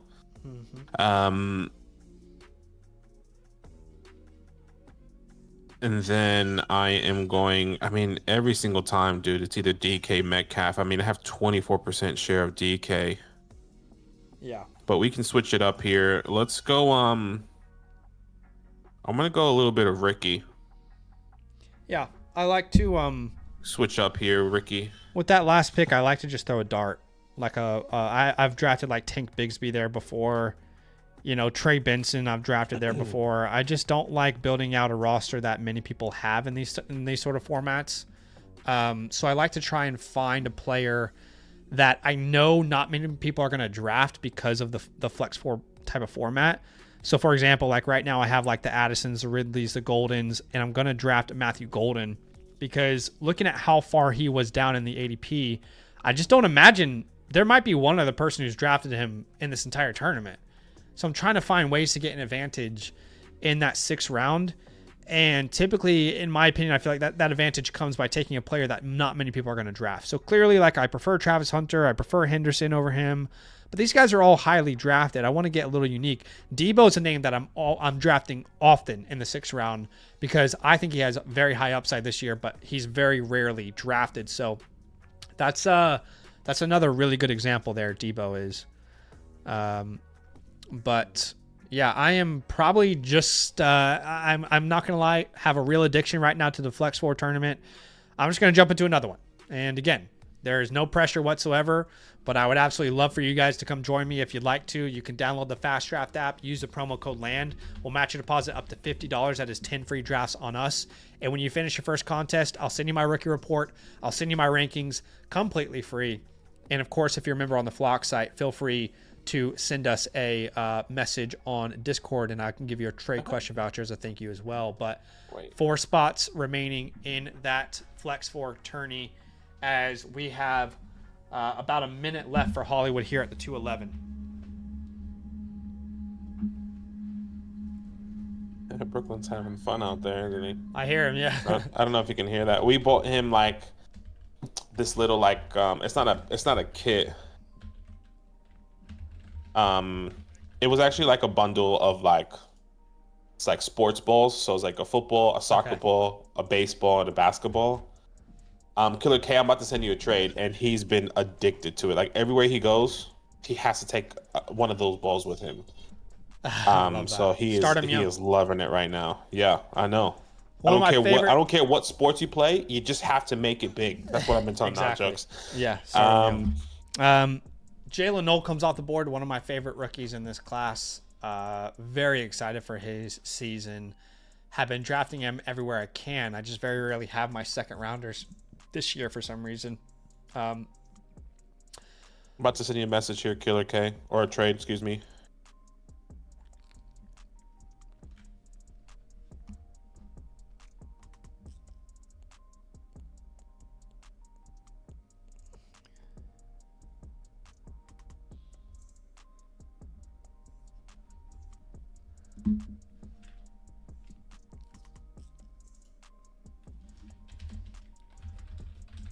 All right, I just sent that to you. Big killer. I don't think he's here with us, right? Killer No, he K is is here with us. Yeah. He was saying he wants the draft to go faster. He's like, y'all are taking too long. But you got to give people a chance to negotiate, do their trades, make some moves. Bad Bunny. You want to go to Bad Bunny concert with me? I think I asked you that already. Nah, I'm okay. We did just get into a Flex 4 tourney, by the way. So Oh, you got the 101 there. I am at the 101. Yes, sir. I am at the 101, and I am probably gonna just take Jamar Chase there. So we'll see what happens. We'll see what happens here when my next pick is available to me. As Killer K is still on the board there at the 212. Plenty of time.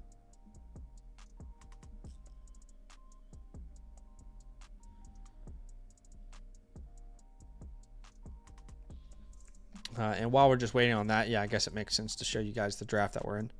So I did go Chase there at the 101. You're at the 108. It's kind of weird, honestly, because I have a lot of shares of Saquon. I didn't expect that. But because people are trying to get unique rosters, he often falls like to the 4 or to the 5 spot because people don't want, to make it the chalk. Same thing all the time. Yeah. It's pretty interesting how that ends up happening. You have the comp pick here, so obviously send me a sneaky message of who you're thinking of taking, and I can maybe get that graphic up as soon as possible.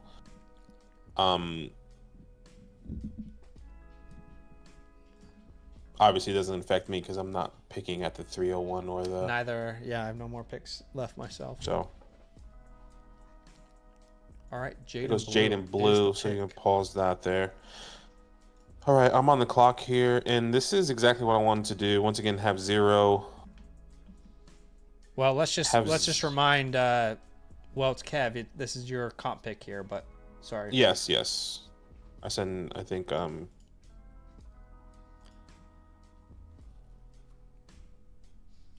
So I'm going to need to go in and manually add this for us.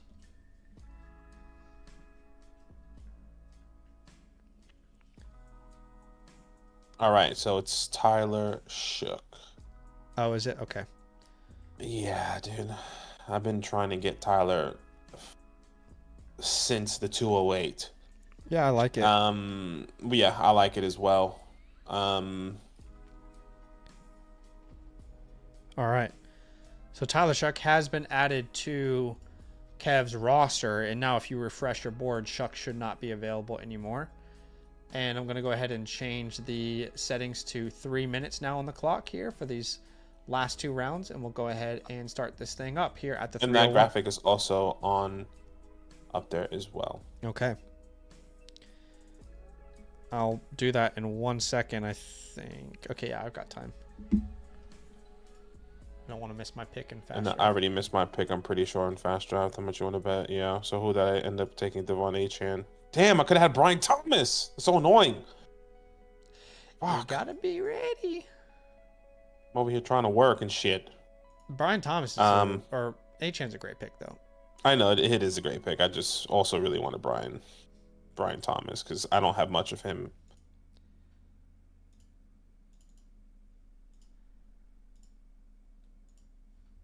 All right, there we go. Comp pick will show Tyler Shuck.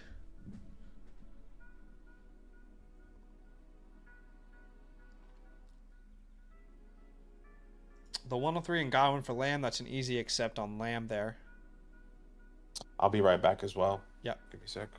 What's up, Cade? Says, would y'all take Andrews in the 7th round to start up with full point premium and start 2 tight ends? Probably.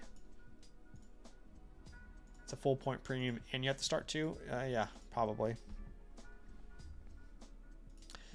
As we wait on that 301, I'll make my next pick here in the FastDraft tourney. Y'all can see, no surprise, I have 21% Bucky Irving. It's so hard not to select Bucky when he's on the board. It's AJ came off the board.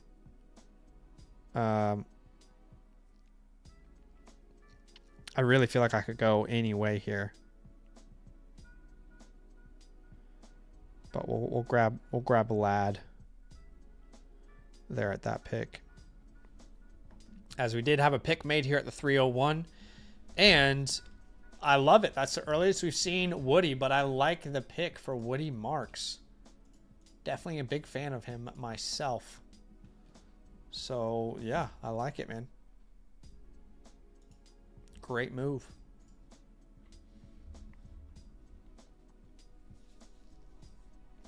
Okay, did the trade just go down? Because Dave just went on the clock. Okay, a trade did just go down. It looks like Dave got the 302 and a 307. Sent away Sutton and a third. So that is the trade that just went down here in the chat. And Dave must have someone he's thinking about here at the 302. Got to be someone in mind for him.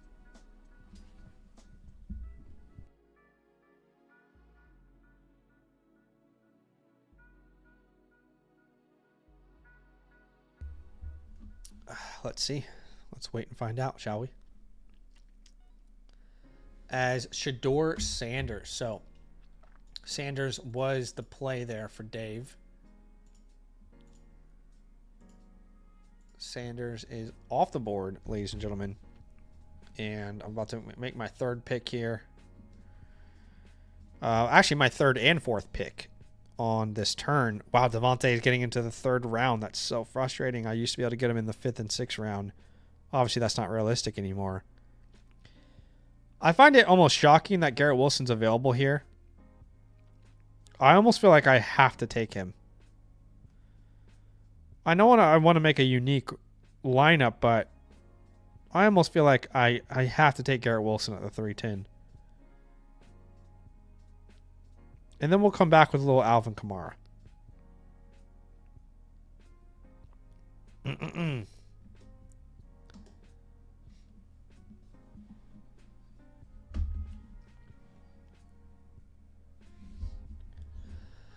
All right, so Sanders was the pick at the 302. Now we've got Reb on the board. And if I'm not mistaken, Reb was the other side of that deal. Reb was the one who just got... Yeah, Reb was the one who just got Sutton there, so...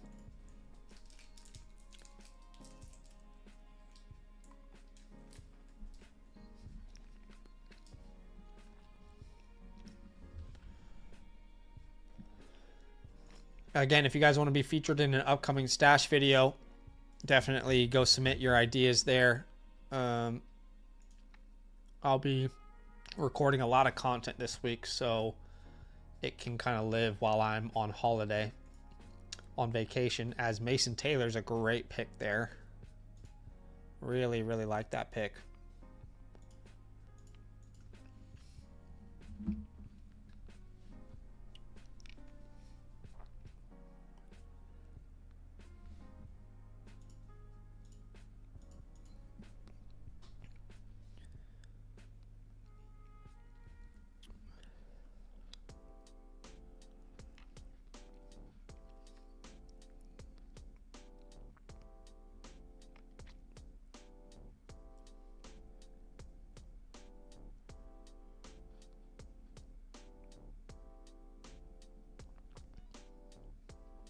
And Terrence Ferguson, Dylan Sampson,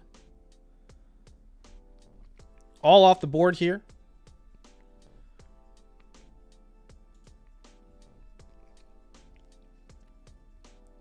Then we get Pat Bryant, and Dave is back on the clock there. So we had Pat go, we had Ferguson, Sampson, all off the board.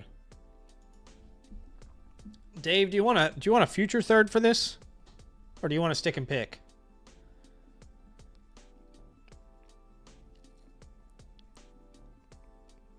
Where's Dave at? I'll send you a future third if that's intriguing.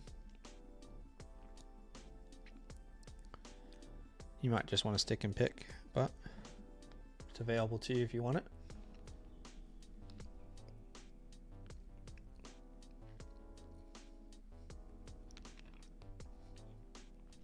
I'll show you guys the turn here in this flex 4.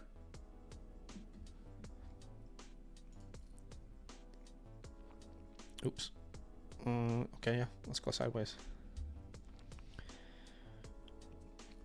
Ladd, Chase, Ladd, Wilson, Kamara.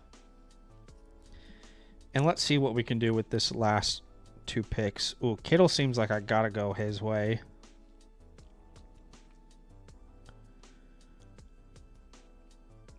Yeah, I think I know exactly what I'm gonna do here.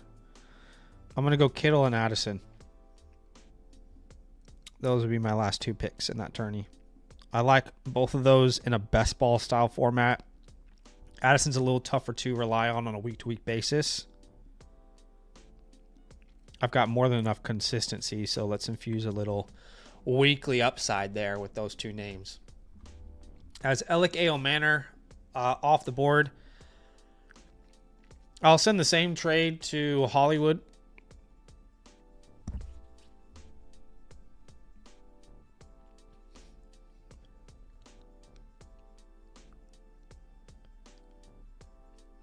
Hollywood.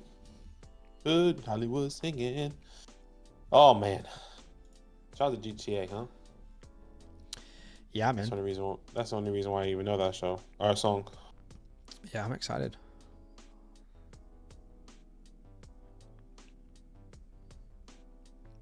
All right, so it looks like oh my gosh, Travis Hunter, Jackson Dart, I'm going to be leaving this draft with. And then also had the 404. So let's see. Could have had Higgins and or Ferguson. Last one of the season. Last rookie draft of the season. And then we'll do it all over again. Then we'll do it all over again, huh? What's How's the that Tyrann? sound, guys? He asked, where did you have Kyron Lacey ranked, and were you high on him? Rest in peace. Yes, rest in peace to him. Condolences to his family. It's terrible anytime someone's life is ended prematurely, so definitely sad to hear. Look, full honesty, I was not high on the player, but I am very sad to know that his life was cut short. But no, I think he was ranked last in my wide receiver rankings in December. This is before all the off-field stuff happened. I didn't really factor that into place. I just wasn't a huge fan of his game myself, but that does not matter at this point, right? I mean, just wish him and his family the best. That's difficult to deal with anytime you lose any family member, but more difficult when, you know, you could argue they're gone too soon.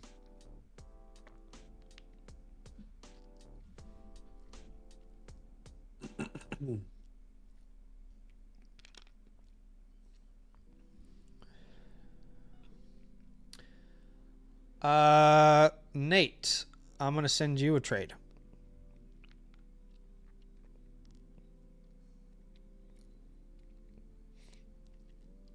Is this Nate's first pick? He might be on auto pick. No, Pat Bryant.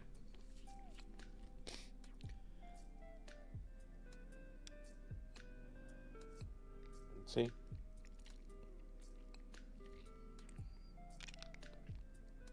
Nate, I also really need to hear back from you in the DMs, my friend.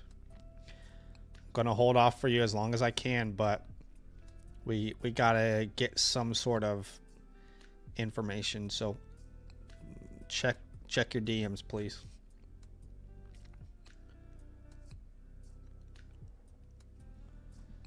As Arroyo, I think, is a fantastic pick there.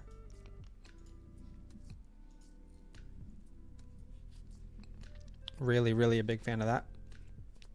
Yeah, don't mind it.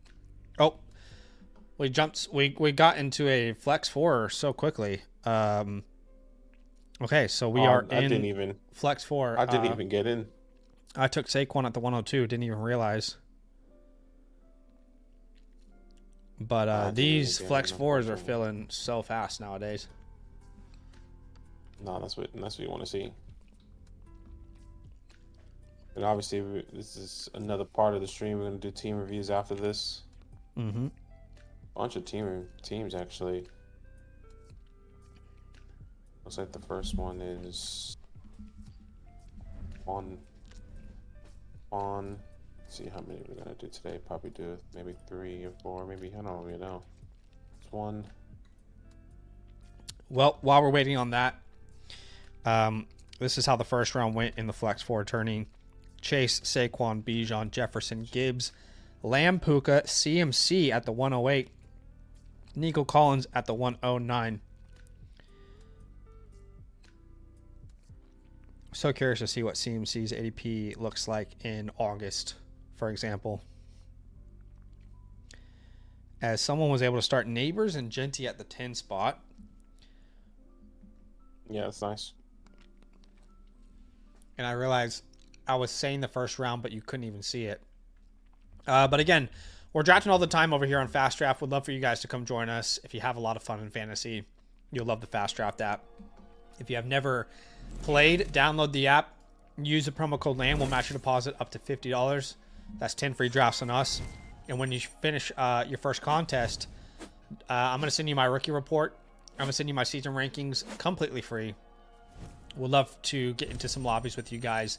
And then feel free to DM me on Discord if you want to be a part of a group chat I'm starting where we kind of draft together.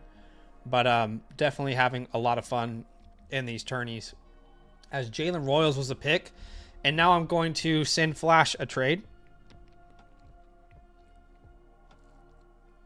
Zach wants somebody. Yes, I do.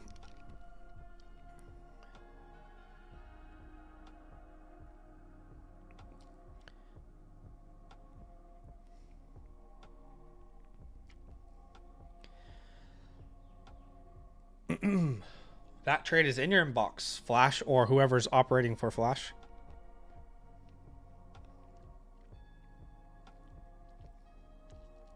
I think Flash is Paulie D. You don't have him. Mm-hmm. Probably.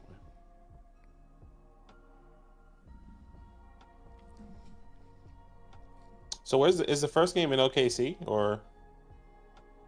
Okay, that work? Trade just went down. Oh, you're on the clock. Let's see. It's a very simple trade. I sent the third next year from my team for the 310.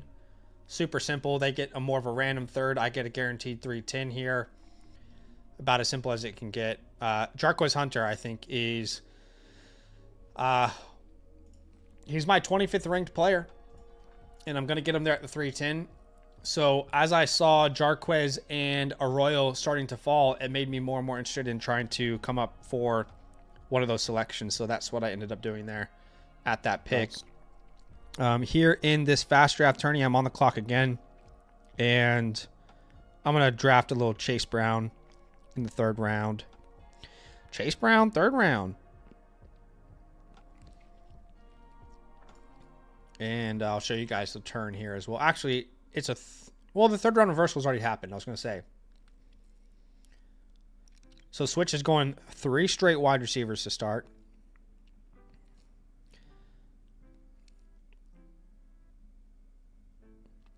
And then Ken Walker, that's great. I'll go Mike Evans there in the 4th round. I feel like he's the perfect best ball pick. Little difficult to really, project here this year with the addition of Igbuka, but in a best ball style format, he's still going to have plenty of those like 2 touchdown games. Yeah. All right.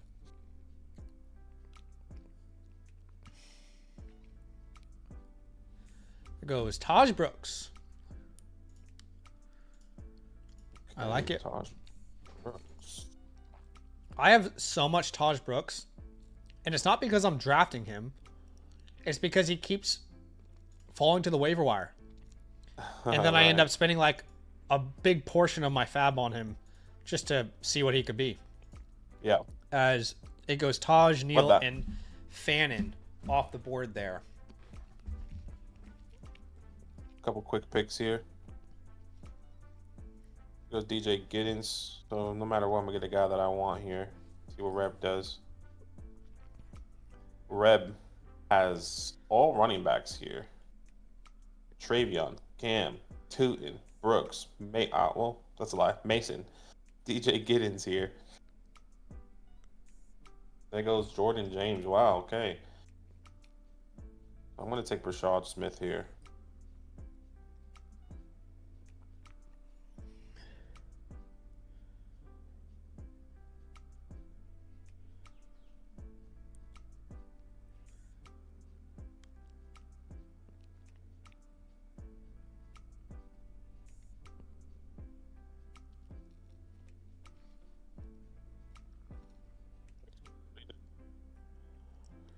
All right. Flashy, okay. Kevin got Rashard Smith always couple hurts extra when I don't land Rashard. Ollie Gordon comes off the board as well. Jordan James, like you mentioned, I like that pick a lot.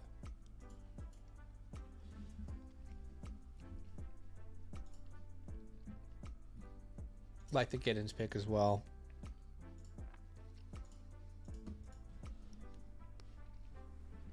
This league's done well. A lot of times I finish a draft in our leagues and there's like 5 players I'm about to go pick up off the waivers.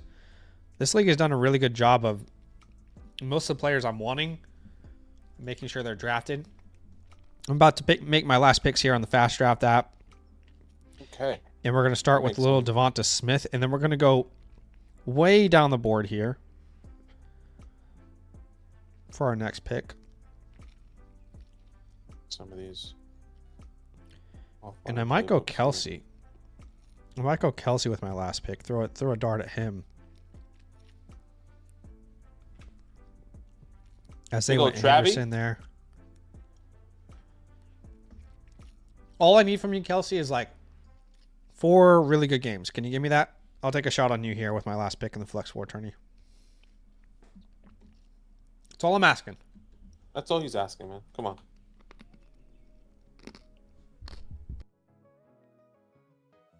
F-O-N-N-E-R-N.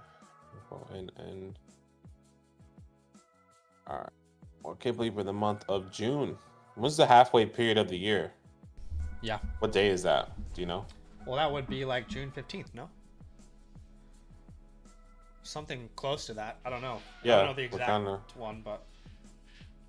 Yeah, no. I think it's...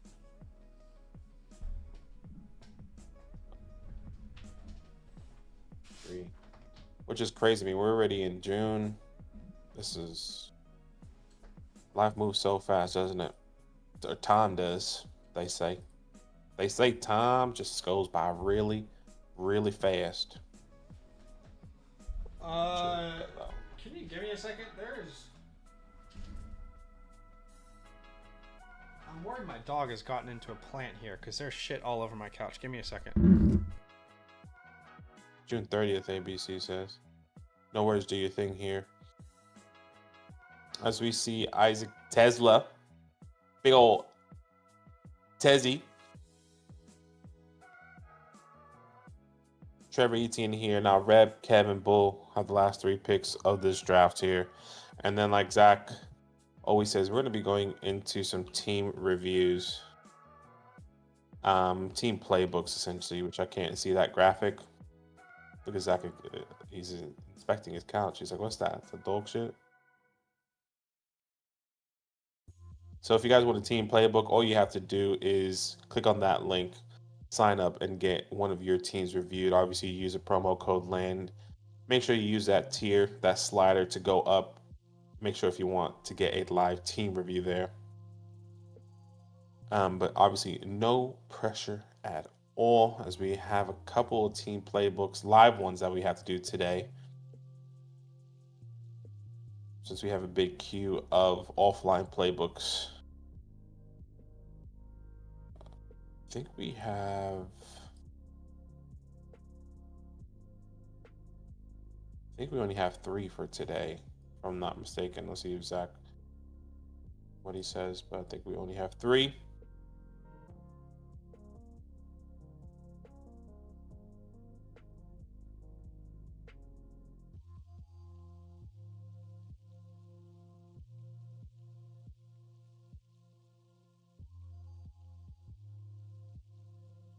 He says, "Do you think a defensive touchdown should count as a points in Dynasty? Not the interception or tackles, just 6 points per touchdowns." I think if you play with defenses in your league, yes. So, you know, if there's a pick six and one of the defenses and they score, yes, that team overall, that defensive team should get it.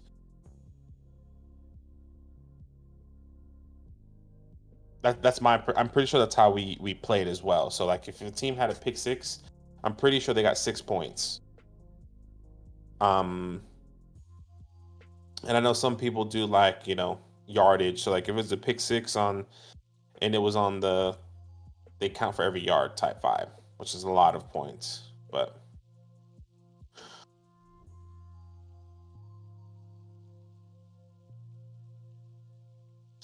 so there was some leagues. So we don't have any leagues with defenses. Do we count kickoff returns? I can have a look.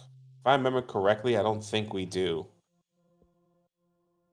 But you can. I don't think it really. I don't think it necessarily matters if you count kickoff returns or not. I think it's so rare that they get them. So like, I don't think it makes. I guess it could make a difference if they do that. But let me have a look at the settings and see.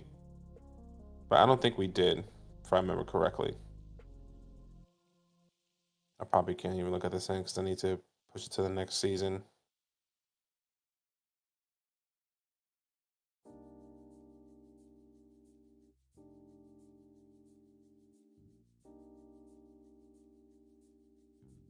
Yeah. Okay. All right, I have no idea what he just got into, but What? It's like dirt. yeah, there's like dirt all over my couch. I can't figure out what he's gotten into though. What did you do? No idea.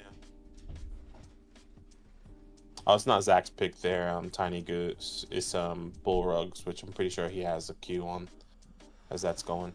I don't know what he did, but there's just dirt and shit all over the couch. Not shit, but Oh, I would say like actual. there's just dirt everywhere, and I can't figure out where it's from. Do you guys have a dog door? No. Mm-mm. I'm just marking out these picks. Wow, you guys did a great job of hitting on pretty much every one of these waivers I wanted, but yeah, great draft, guys.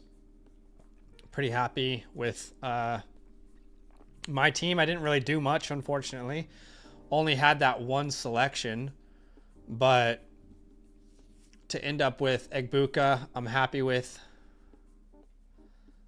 I can pretty easily put a Jarquez Hunter on the bench, and then if for some reason there ends up being, Kyron Williams downfall, we have Corum and Jarquez Hunter on this team, which I'm liking. But yeah, we've got the combo of Daniels, Hubbard, Monty, Puka, Higgins, Hawkinson.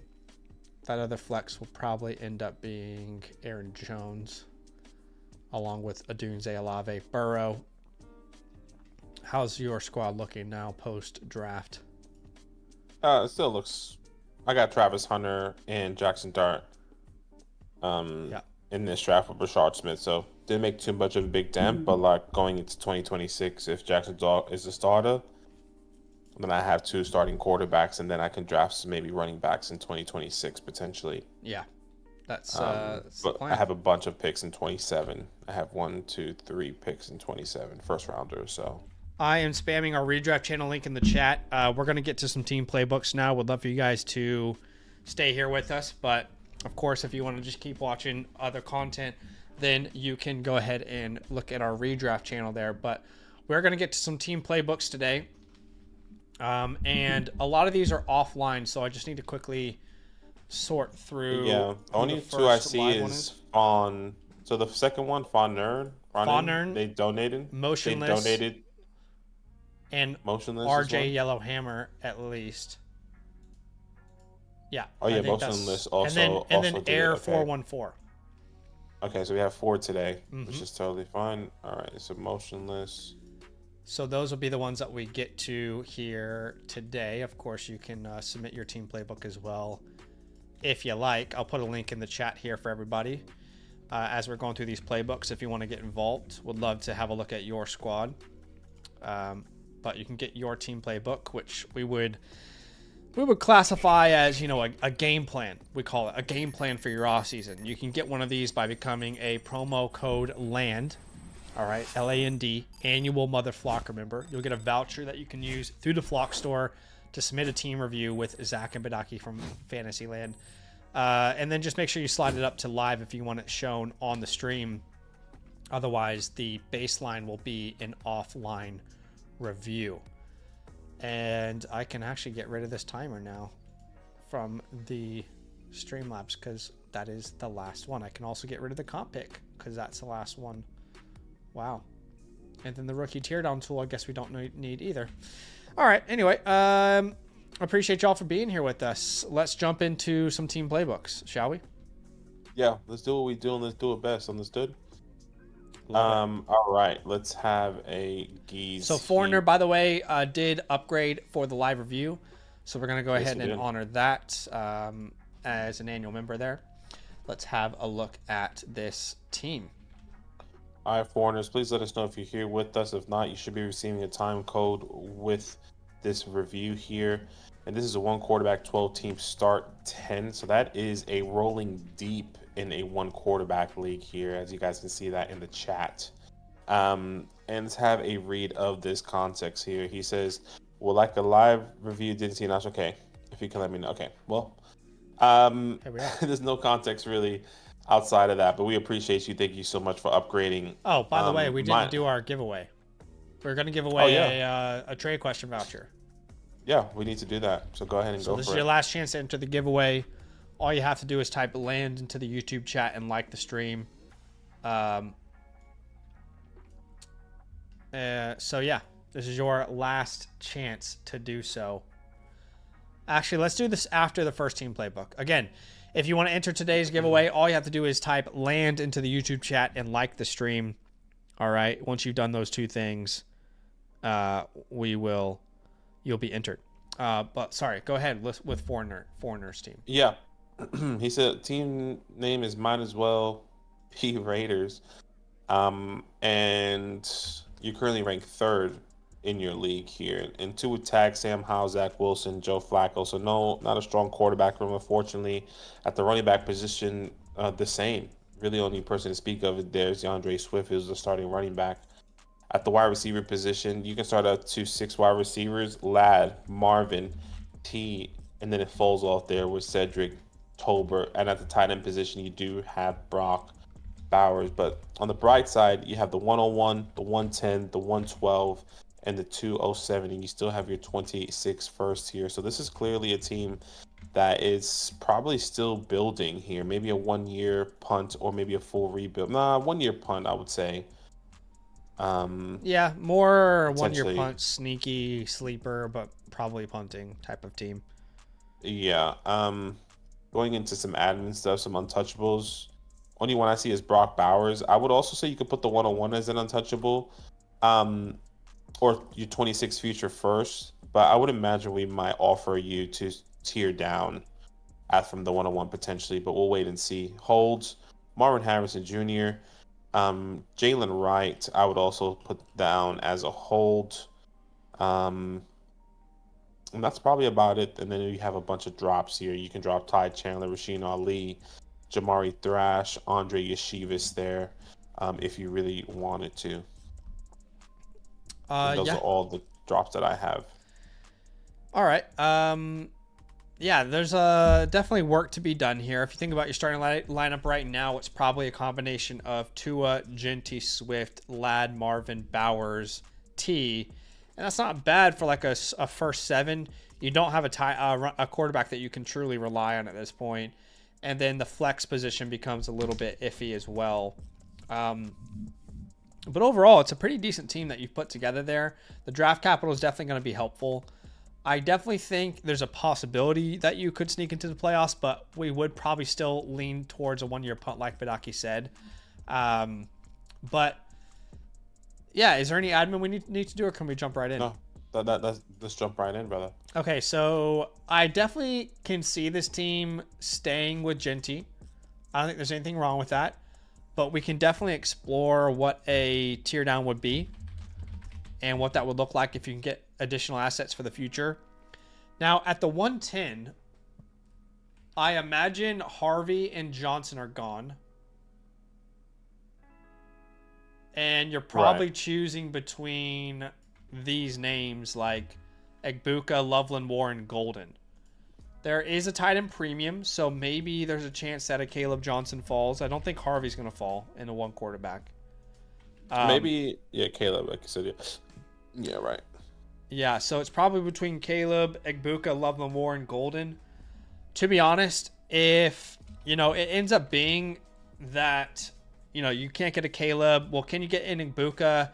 And then probably these tight ends are going to be the most valuable. So if you can afford, if you can wiggle your way into one of those tight ends, I know you already have Bowers, but in a tight end premium, those guys are going to be easily sellable if you want to build out the rest of your team in a future season.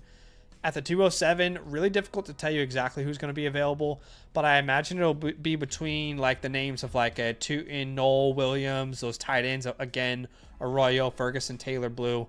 That's probably going to be the range that you'll be in there. Don't really want to tear down from the 110 and the 112, but I think we can see like what could we get if we, stuck with either the 102, the 3, the 4, and maybe we try all the way down to the 5 and see what sort of compensation we can get in return for those names. I do think your roster kind of needs a Genty, so I would be very open to sticking and picking like we've said before. But let's just see who has those picks. So the 103, wow, their team is great. 103 is King Jazz. I mean, he has Bijan Saquon already. Yeah. Look, I mean, the 103 Pickens in a future first or something is interesting to me. Something in that fashion. Future first plus George Pickens.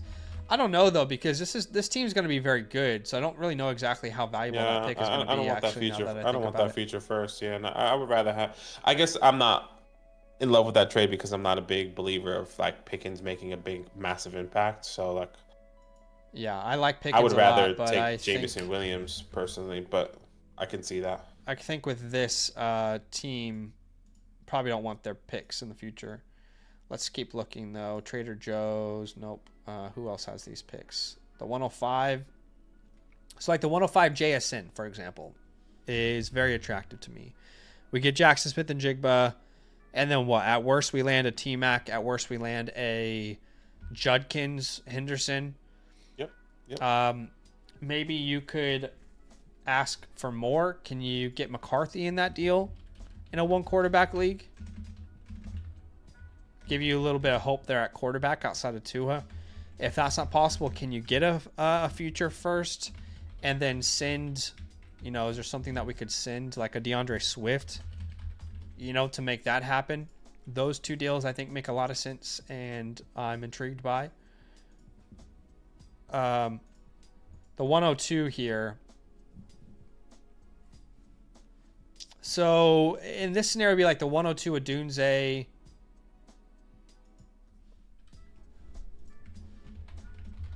Adunze and like the 202.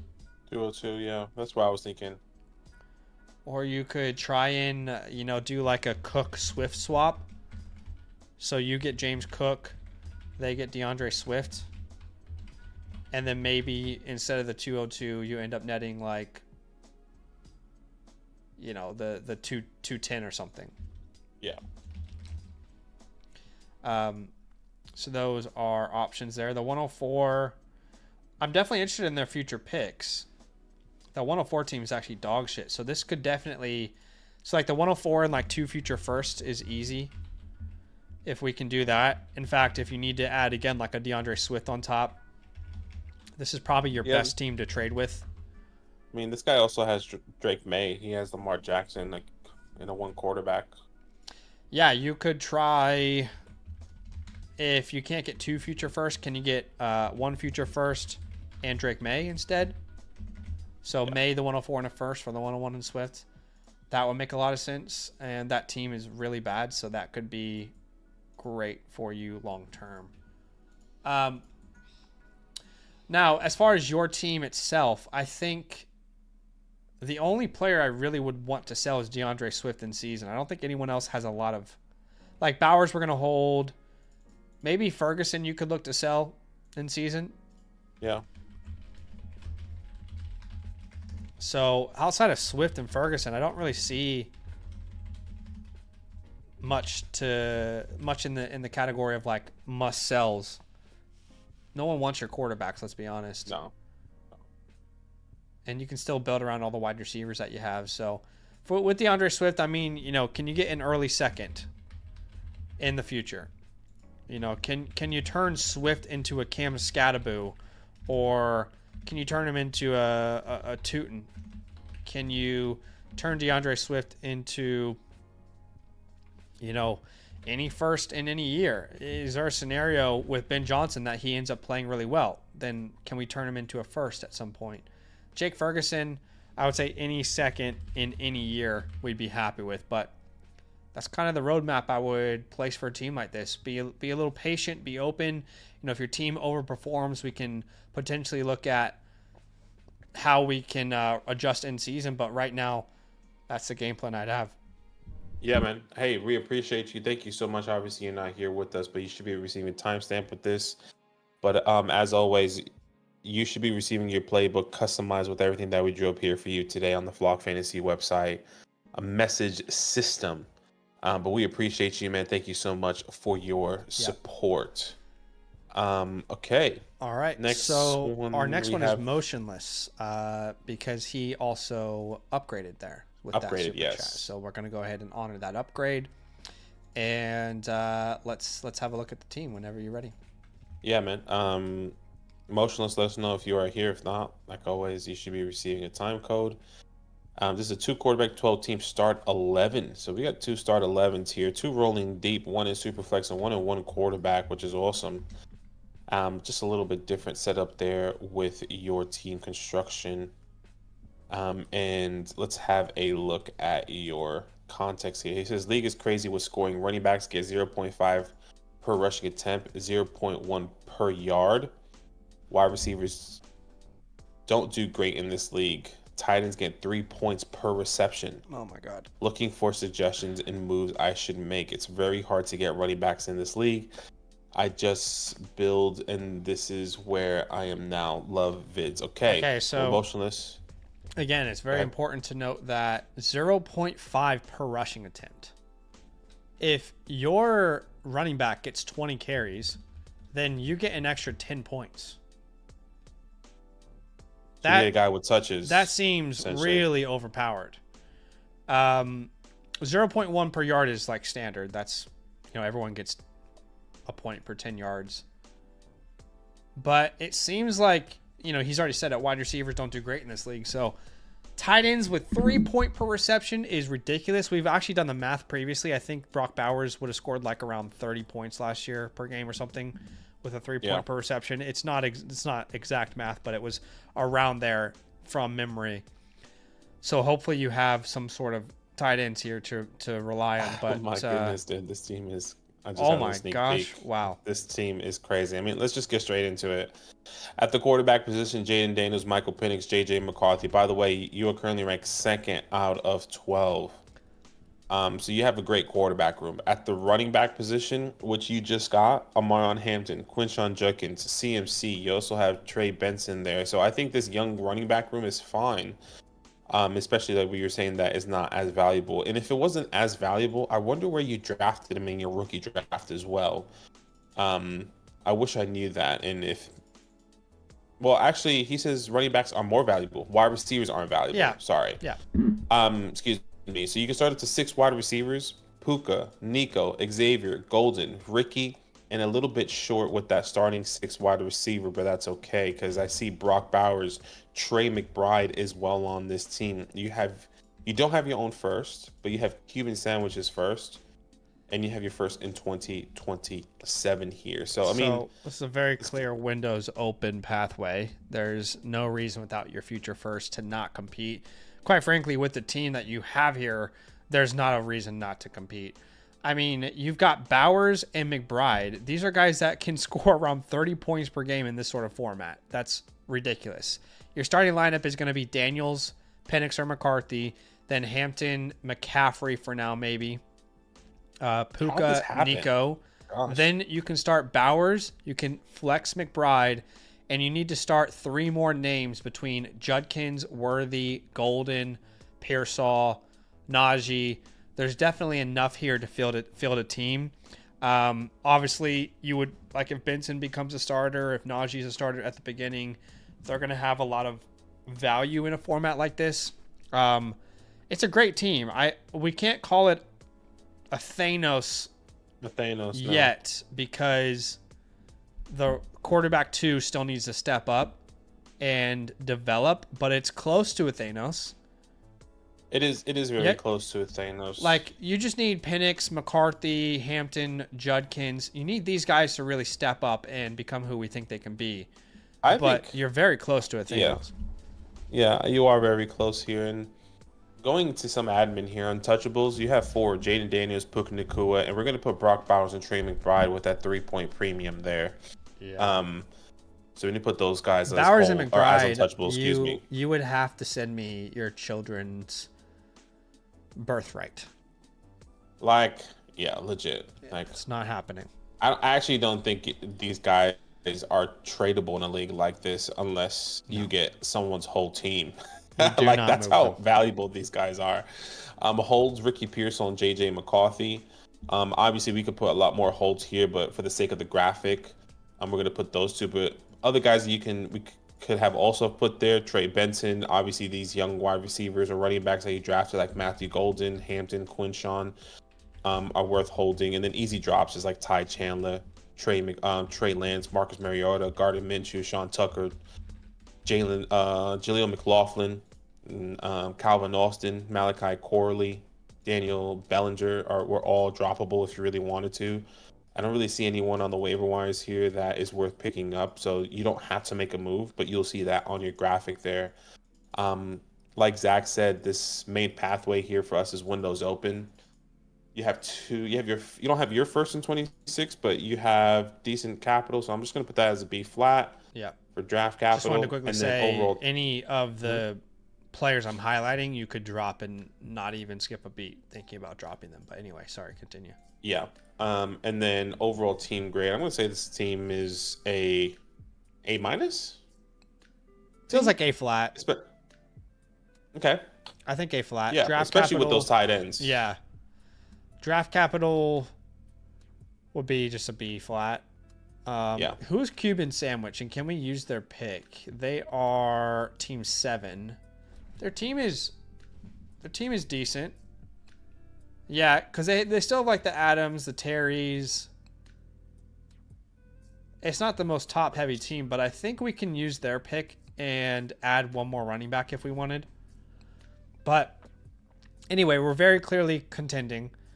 There's no doubt about that. I like your rookie draft a lot. You know, you went and got 2 stud running backs in a league that overvalues running backs. So Judkins and Hampton are going to be crucial to your team moving forward. And without them, you would have had a pretty glaring need at the running back position. Now, I think we can still go out there and purchase a running back.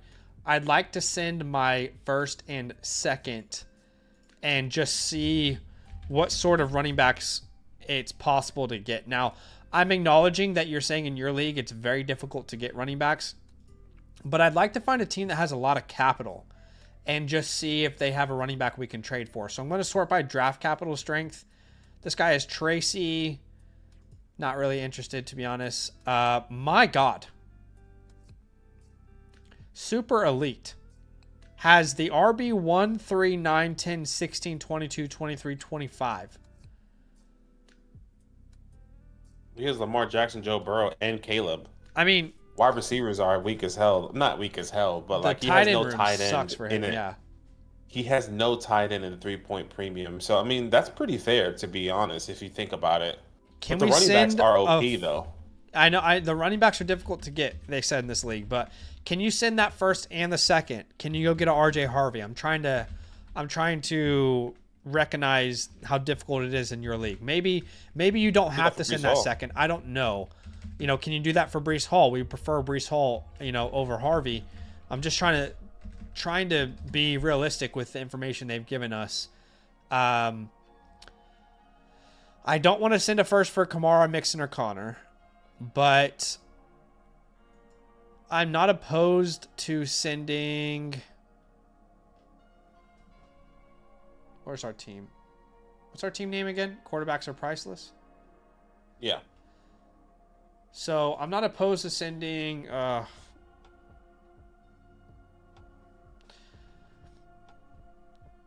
Like a Najee in a second. Could you do that to go get a Kamara? Can you get a Mixon from him for that price? Can you get a Montgomery? Can you get a Connor for that price? You know, maybe you can ask for a third in return with that Connor deal. Yeah, the scoring is pretty crazy. It's wild. But obviously, honestly, like, even like, obviously, we're trying to just to keep in mind here, motionless. Like, this team is great. You really don't have to make a move. But obviously, we want to get. We can even just tear up and get another running back here that we feel a little bit more comfortable with, or maybe even a wide receiver. But like you said, wide receivers aren't as valuable here. You have some of the most valuable players in a league like this, especially with the scoring. Well, you want to know why it's impossible to get a running back in this league. Obviously, the scoring plays a part. But the reason it's impossible to get a running back is because you have one team that has 1, 2, 3, 4, 5, 6, 7, 8 starting running backs on it in the top 25. That's why it's impossible to get a running back, because they're all owned by like 2 or 3 teams. Yeah, 100%. And if you look at the team that has the second best running back room, because you currently have the third best running back room, has Bijan Jonathan Taylor. But if you go even further down to number 4, that's where you see the dip. Yeah. You go to team 4, who has Kenneth Walker, Caleb Johnson, and Chuba Hubbard, which isn't bad. But still, you can see the difference in players and how these guys constructed their teams at that time. So, yeah, I like a Jacobs as well for the same price point. God damn, I just keep looking back at all the dirt all over my couch. But yeah, I think you can use these picks to go out and try and, you know, give yourself one more hammer. I don't think you need to address tight end, wide receiver, quarterback. You're fine. You don't. You really, like Badaki said, you really don't have to do a single thing, honestly. But this is just if you want to give yourself another hammer with that running back scoring format there. So yeah, I feel pretty fine with any of those ideas there. Yeah, but appreciate you, Motionless. Thank you so much for your support. You should be receiving your playbook here within 24 to 48 hours on the Flock Fantasy Message System, customized with everything that we drew up here for you today. Don't force anything. You have more than enough to go out and compete with this team right now. But we appreciate you, man. Thank you so much. Appreciate you big time. It looks like the next live one is RJ Yellowhammer. Is that right? RJ Yellowhammer. That is correct. Which, first off, shout out to him, because the donation on top of the review is we've never seen something like that before. So we appreciate you big time. $144 for this one. Ridiculous. Awesome. Insane. Thank you so much for the additional support. You're awesome. Appreciate the love. It means more than you know. But this is a Superflex start 10, which is middle ground, right? Middle ground. Yeah, I'll put that in the chat there. So this is middle ground here. He says super active league. Rookie draft this year was wild. Hunter fell to the 106. Then we got stole him for Olave and Jalen Wright. Oh, then he got stolen for him, like, and they send Olave and Jalen Wright, if I'm reading that correctly. If Caleb levels up, I'm probably moving some of those 27 picks for an elite running back. Okay, and this is one quarterback or two quarterback, 10 team, start 10, and you're currently ranked first out of 12. So let's have a look at this team here.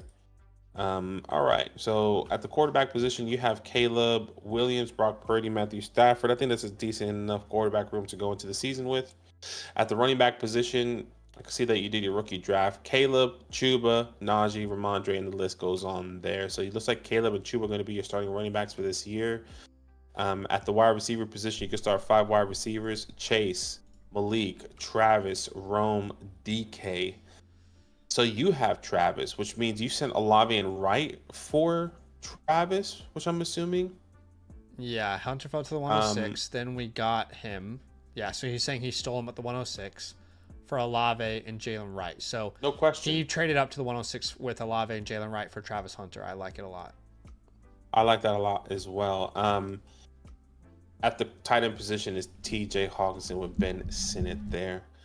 So look, not a terrible team. I think you definitely have some pieces here. It's a little bit of a holes that maybe I personally don't love, but let's have a look at No tight end some premium admins. as well. Keep that in mind. No tight end premium. Let's have a look at some untouchables here. Obviously, Jamar Chase and Malik Neighbors are going to be 2 of your untouchables for this team, I would say. Jamar Chase and Malik Neighbors. At holds, I see Roma Dunze as a hold. Sinnott. I see Ben Sinnott as a hold. Rashard Smith. Roman Yeah, Wilson. you can do Brashard Smith. So Roman Wilson and then Brashard Smith, and then some obviously drops. You can drop a lot. Could be Zay Jones, Chris Brooks, Jake Browning, Clyde, Juju if you want, Gabe Davis if you want, Eric All if you want. So any of these guys that we have highlighted. I like this team a lot, honestly. I do. I think this is like this feels like a B plus, close to an A minus, but a B plus for now. You got to have Caleb break out for it to be an A minus, but still a really good team. I think you can contend this year. I'm going to put a contender status on you. Your starting lineup would be a combination of Caleb, Purdy, then Caleb, Chuba, Chase, Neighbors, Hawkinson, and then Hunter, Adunze, Metcalf. Now, the issue is outside of your starting lineup, you really lack depth. So if there's a single injury, it could definitely hurt your team. Like if Chuba, we don't even know if we can rely on Caleb in year 1, but if Chuba or Caleb go down, we don't know who you can start with those names on your bench. Same thing if Metcalf or Dunze or Hunter or Neighbors or Chase go down. Same thing with Hawkinson. But just notice that you don't have your own first, so we're actually going to call this a Windows open without your own first in 2026. You have a first from Perry from Perry. Perry is a very good team. I'd like to utilize that pick, considering we've already put ourselves in this box where we really do need to contend. I, in an ideal world, would really like to use that pick to build out the roster. But overall, I really like this team, honestly. I think this team is...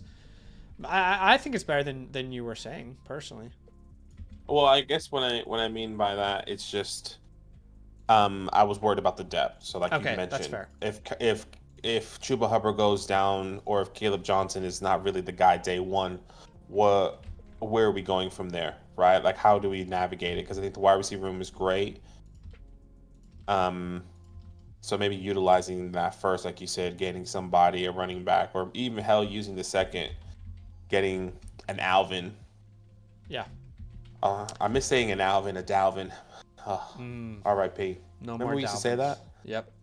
Get yourself an Alvin. Get yourself a Dalvin. Rest in peace, Dalvin. It was a great career you had, but now it's Big Jimmy. Yes. Everyone's seeing the regression on him, they say. Which is fair.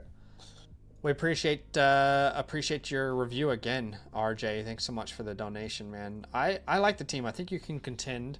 Can I go to the chalkboard? Yeah, that's all. Let me just double check here. So draft capital, I'm just gonna put as a B- since you have 2 first and 27. Let's put it. Yeah, that's a good point. Yep. And then overall team grade, I'll put it as a B flat. I said For B me. plus. You said B plus? Okay, so put B plus. That's fine. Yeah. And then you can go to the chalkboard. Okay, so you've got a nice little return here of Caleb and Travis Hunter in your rookie draft. I know you got Travis Hunter, in a different way.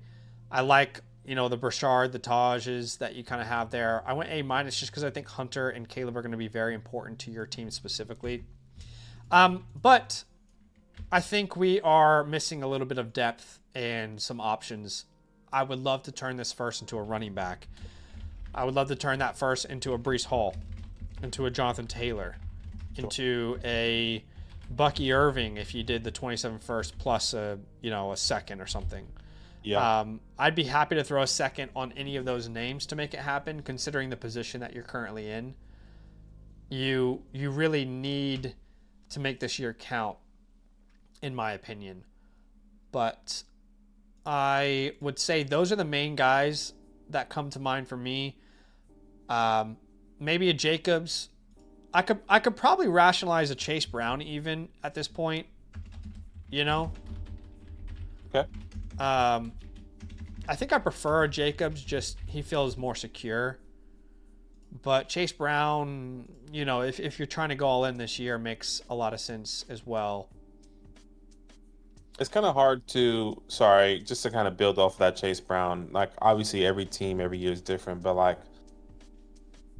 I think them not drafting a running back in a very heavy running back class kind of gives you the sentiment that he could be okay for the next 2 years, but that doesn't mean that the Jeremiah Loves are not going to fall to the Bengals and they won't take him. There will be risk every year, and you have to recognize that, but they have spoken very highly of him. Yeah, exactly. So, but yes, I agree. Just to give you more confidence on that Chase Brown take there, Yellowhammer if you do go for Chase Brown. But I don't really know that there's another move for us. The only other move that I can think of, you're not as a contender going to sell any running back like Caleb Chuba, right? That's just not going to happen.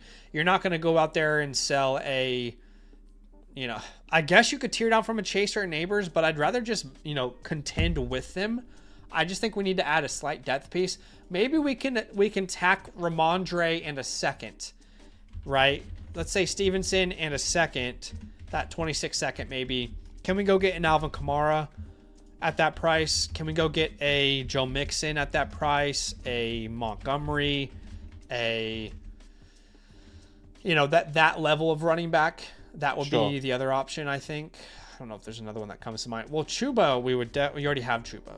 He's super cheap. Like that range. Can you just send the second for James Conner? So I think you just need maybe one more piece here, and I wouldn't be opposed to, sending future capital to kind of say, let's go all in this year, since you've pretty much already done that without your first anyway in 26. Yeah. So yeah, exactly. That's kind of the direction I would take this team. Definitely like it. There's a lot of bones. You do need some players to step up to really reach your potential. Caleb, both of the Calebs really need to take a step and be reliable. Same with the Dunze and Hunter. But, even the combination of Chase, Neighbors, Hawkinson, Chuba, Purdy, I think that combination alone is going to get you into the playoffs. It's just you need those guys to really elevate and be reliable this year to reach your potential as a team. So, yeah. Yeah. Hey, Yellow Jacket Man, once again, we appreciate you. We give him like a free trade voucher or something.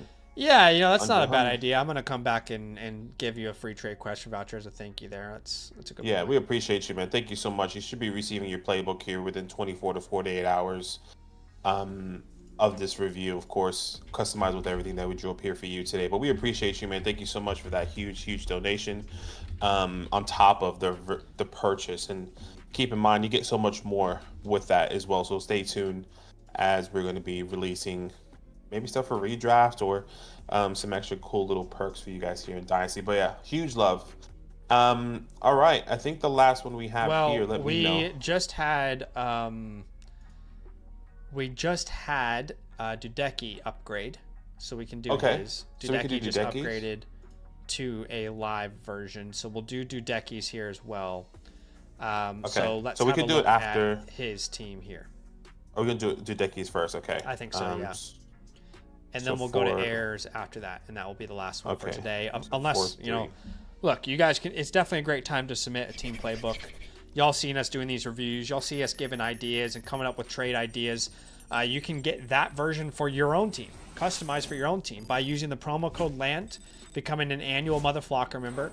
That will give you a voucher that you can use through the Flock store. You can get a team review from us, and then just slide that tier up if you want it shown on the live stream.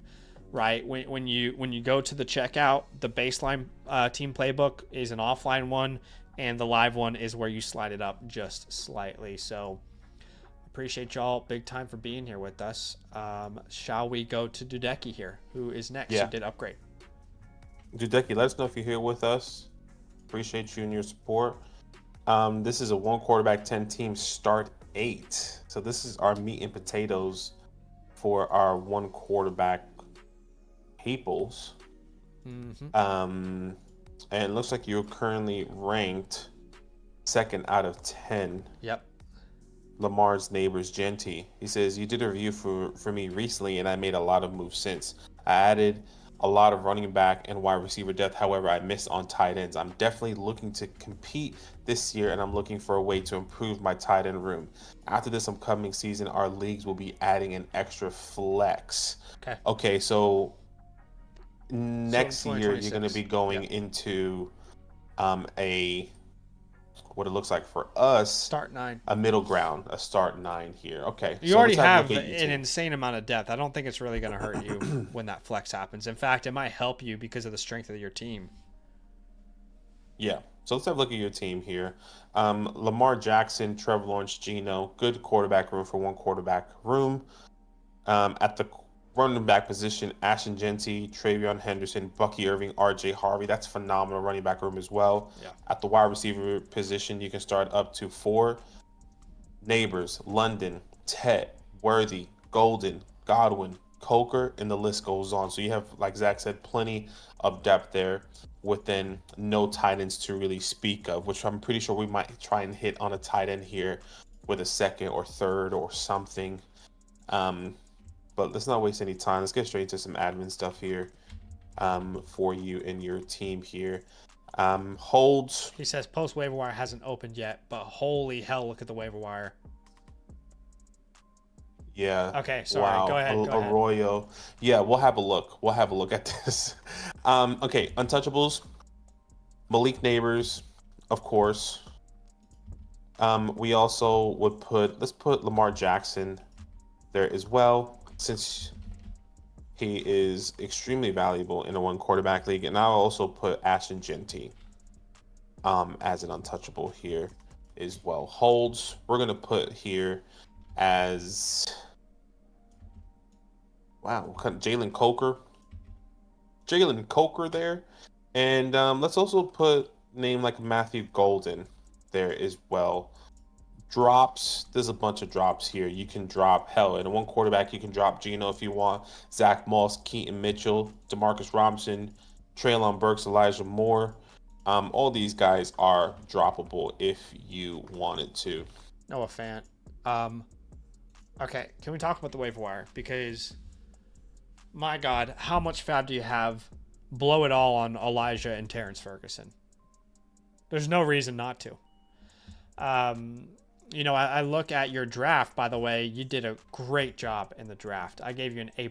I haven't given an A+ to anyone yet when we look at their rookie drafts. I've given a lot of A-, A flats. This is the first A+. To come away with 5 first-round picks, pretty much, with a roster that was already that strong. Genty, the 101, Henderson, Harvey, T-Mac, Golden. That's an absolute haul. Anybody would be having wet dreams over a draft like that. So congratulations, that's an A+. But my God, Arroyo and Ferguson are on the waiver wire. Yeah. How competitive do you think your waiver wire is going to be? Like our waiver wire, Badaki, people would spend $100 of their $100 fab for the offseason on one of those names, Arroyo or Ferguson. Those are the 2 guys. They would blow all the fab they have, 100% of the fab that they would go in for all of them. Now the question is, how strategic should we be here? Should we do 50-50? Should we do 70-30? Should we just the go question 100 becomes, on one? The question becomes, how active has your league been on waivers before, and how much do you think they're going to spend? Do you think it will cost all of your fab to get one of them? Because if it will, guarantee at least one of them. But if you think they'll both be available, then I would just split it down the middle. 50-50. Well, he says people are going to be after running backs. Okay. So people are going to be going after. And yeah, you have some great Jarquez, options there, Hunter, like Woody Jarquez Marks. and Woody. I would love to have them, but you have a much bigger need, and I have a higher ranking on those two tight ends. So whatever you need to do to secure the bag with these two guys, it could be. I can't emphasize how important it could be to your roster moving forward, right? So I would be absolutely thrilled to land those two names. Yeah, because I've been in this league for a few years, and hardly will anyone go for someone. All in for someone. Right, okay. So yeah, if you feel pretty confident, I would do 50-50. And just see what happens.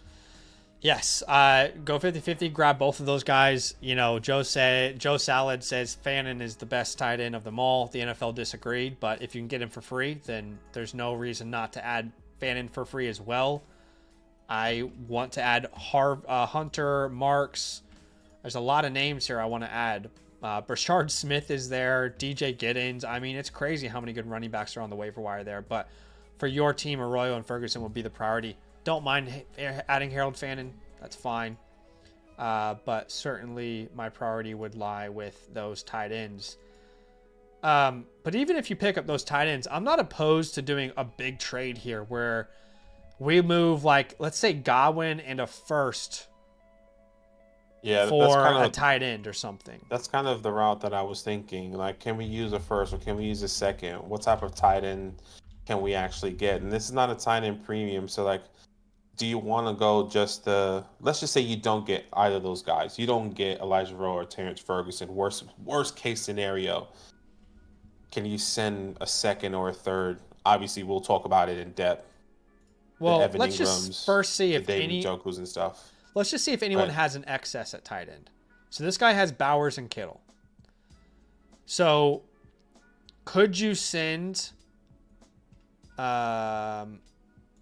hypothetically, I love Matthew Golden, but could you send like Matthew Golden for a Kittle in this scenario? Do you know what I mean? Like, the guy doesn't really need tight end. I would rather do Godwin in a second here for a George Kittle. But that's actually 200 IQ from Triple Bogey. Sorry, it's a trade for some fab. True, but it doesn't sound like he needs to, though.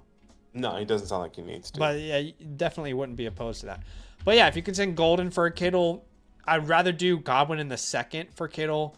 But that could work. The guy doesn't need George Kittle necessarily. He needs wide receiver. This guy has 3 tight ends: Loveland, Andrews, Kincaid. Can you send a second for Andrews?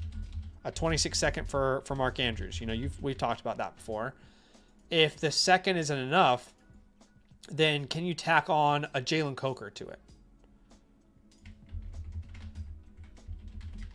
And then you can still pick up those 2 tight ends we talked about, but this allows you to just give them time to develop. This guy has Warren and Tucker Kraft. I don't mind sending a second for Kraft in this league. I would try, look, Tucker Kraft. I'm just going to keep looking at these teams. We have Laporta likely. Hawkinson, I see Ingram. Dalton. So Ingram is perfect. Sorry, I don't mind sending a second for Kincaid either if you want to try that. Yeah, that's where I was going to go. Dalton, Kincaid. I'll send the second. I think I'd rather do Dalton over Tucker, but I can definitely understand it. Evan Ingram, another option there with a guy who doesn't need 2 tight ends. Brenton Strange is also there on that team as well. Maybe you send like a third in Coker. A third in something to get Brenton Strange. Sneaky guy as well. If you want to go even cheaper, Jake Ferguson. Yeah, I'd send like a third. Yeah, I'll be okay with something like that. Not the biggest believer now with Kittle there, or with Pickens there. Yeah, I get what you're saying. If anything opens you up could the even field. try like a third for Kelsey, and then rock with him for this year and let those other guys you're about to pick up develop. And then if you wanted to go all out, you could do like a Godwin. It's a non-tight end premium, so Godwin a first and a second. Like, could that start a conversation around Trey McBride? I don't know, maybe. Bowers, we don't want to go out. We want Bowers, but I don't think we can afford him. But I think probably that's the most unrealistic. All the other ones, the Kittles, the Andrews, the Crafts, the Kincaids, Ingram, Strange, Ferguson, Kelsey, those are all much more realistic. And honestly, I don't think you have a need anywhere else. No, You're you don't. solid at wide receiver. You're going to be able to trust Genty, Irving at running back, and Henderson Harvey should be great, if not straight away towards the back half of the year. I really just think it's that tight end spot that you need to improve, but your team is fantastic. I'm glad we were able to help with the first team playbook. And I want to leave the floor to you, but that's really tight end's the only thing you need to really address. He says the guy is impossible to trade without trade. I tried to trade for Kelsey and he won't trade, which is fair. Kittle. That's okay. Like Kittle, excuse me. Which is, once again, that's okay. You have other playing out. He has Brock Bowers and Kittle, and what does he want? He wants something ridiculous right now from that. Anyways, but please let us know if you have any last minute questions. We appreciate you, Dudecki. Yeah, and again, you don't have to do anything. You can just play the waiver wire here, and you'll be okay. Yeah, I like to take a couple of risks at the tight end position as well. Like kind of like, well, not that you took risks, but like I love going for the Kincaids, the Ingrams, the Jake Fergusons. I think a guy I also like to take a chance on, like Hunter Henry, who was very useful last year. I mean, Probably if you can pick averaging him like up off waivers, I don't mind it, but 8 to 10 points. Yeah, like I doubt he's available on waiver wires. But like if you need to send like a fourth, or something for Hunter Henry, I would even do it like a late third because you're gonna be a competitive team. You said someone reached out to me about JJ or Ladd. I don't really see. Yeah, I mean, I don't really see like a trade there that needs to be made. I mean, I guess you could try like a T-Mac and a first, but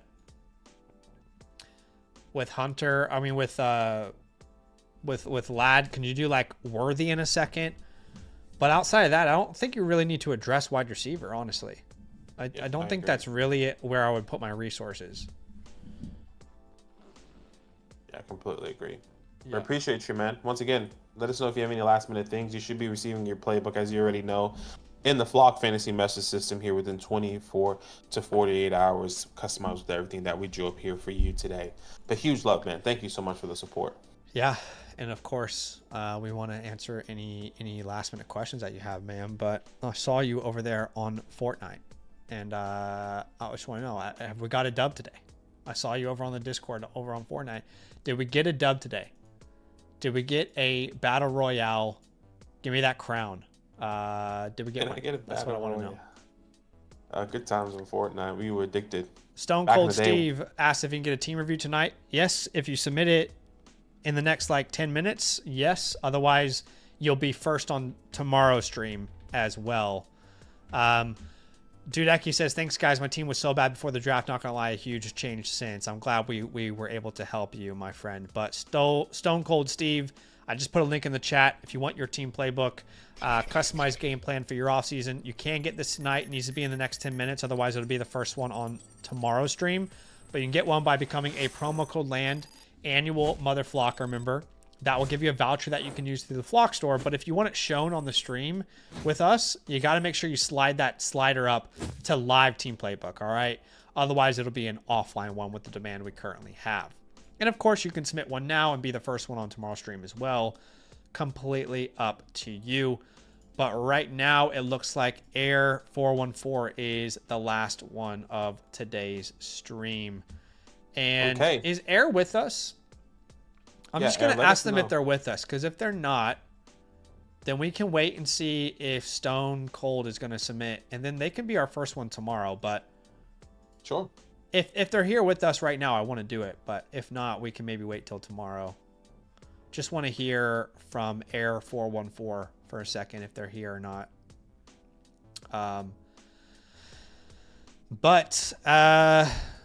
But yeah, and Stone Cold, let us know if you have any plans on submitting.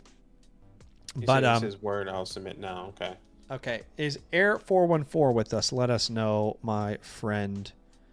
And yeah, again, appreciate y'all big time for being here with us. I've said this before. I'll say it again. If you want to, if you enjoy our content over here on Dynastyland Football, then you're probably going to enjoy our content over on the Fantasyland Football channel as well. I'll put a link in the chat for you there. Go subscribe to our Fantasyland Football channel. We just released our 3rd video of the year. Is this you, Ramiro? I'm on YouTube. Is that you? Are you Air414? Okay, perfect. Let's get to your team playbook then, my friend. Thanks for the submission. Hey, man, we appreciate you. Thank you so much for your support. Please jump in at any point in time. Yep. And this is a 2 quarterback, 2 tight end, 8 team start 12. $1,000 prize pot. Why I imagine per person. So it's actually an $8,000 prize pot. So it's the big boy. Okay, so this is the 2 quarterback, 2 running back. He says there's 2 tight ends. So I'm assuming you have 1 less flex. So let me know if this is what that startup, that lineup looks like. 2 quarterbacks, 2 running backs, 2 wide receivers, 2 tight ends, and 4 flex spots. He says it's $1,000 league per year. I failed to get into the playoffs 3 years in a row. I really need to win. And this is an 8-man league. Surprising that you haven't made the playoffs because you're ranked number 1 in our rankings. Yeah, look at how big of a How have you not made the playoffs? This is incredible. I mean, I don't understand how you wouldn't have made the playoffs with this team, though. Okay. Wait a damn second. You're telling me you didn't make the playoffs with this team? Holy hell. Well, there's a lot of people he did pick up this year. So let's really break it down. At the quarterback position, you have Lamar Jackson, Patrick Mahomes, Caleb Williams. I think that's a good quarterback room. At the running back position, last year I got 5th. How many playoffs? How many playoff teams? 4. In an 8-man league. I'm assuming 4. Yeah. Jahmyr Gibbs, Bijan Robinson, Ashton Genty. You have literally 1, 2, 3, 5, 6, 7, 8. You're missing number 4. You need to get 4 on your team just so it can look clean. At the wide receiver position, keep in mind you can start up to 6 wide receivers in this league. Jamar Chase, Malik Neighbors, Amon-Ra St. Brown, Marvin Harrison, Rashee Rice, Garrett Wilson, A.J. Brown, Rome Odunze, with Trey McBride, Colson Loveland, Tyler Warren, Terrence Ferguson. So that's probably why he missed the playoffs. I see 2 reasons why. What was his QB, his tight end 2 looking like last year? Probably non-existent. Rashee Rice was out for the year. Marvin Harrison was a nobody last year. A.J. Brown missed a big portion. Who was Rome Odunze? Right? I can see all that not working out. And that's 5 players I just named. I'll be honest with you. I don't know how you don't make the playoffs this year. Before we even say anything, I don't know how you don't make the playoffs. Truly. I mean, you have for Lamar after the draft. You have 7 of our top 8 running backs in my rankings. 7 of our top 8 running backs in our rankings. Your starting lineup is going to consist of Jackson, Mahomes, Gibbs, Bijan, Chase, Neighbors, McBride, let's say Loveland for now. And that is 8 right there. You can start 12. So we're going to start 4 more names. Amon-Ra, Genty, Rice, and then one of Bucky Irving, Marvin Wilson, A.J. Brown. I don't see, even if 4 of your players get injured, how you don't make the playoffs. Truly. I don't know how this isn't a Thanos. This is probably our 5th ever Thanos. No? For sure. It's crazy that you haven't made the playoffs, but I don't know how this isn't a Thanos team. It is a 1 quarterback, it is a 8-team league. So I guess we have to keep that in mind. That's what I'm thinking. We have to keep an 8-man league in mind. Like, to actually name it a Thanos, maybe we should look at the other teams. Look at all the other teams. He's still very clearly the best team by a mile. Is. That's why I'm going through it. Like, he has a better tight end than team 2, better running back depth than team 2. Yeah. Now I go to team 3. I mean, like, I can see it for sure.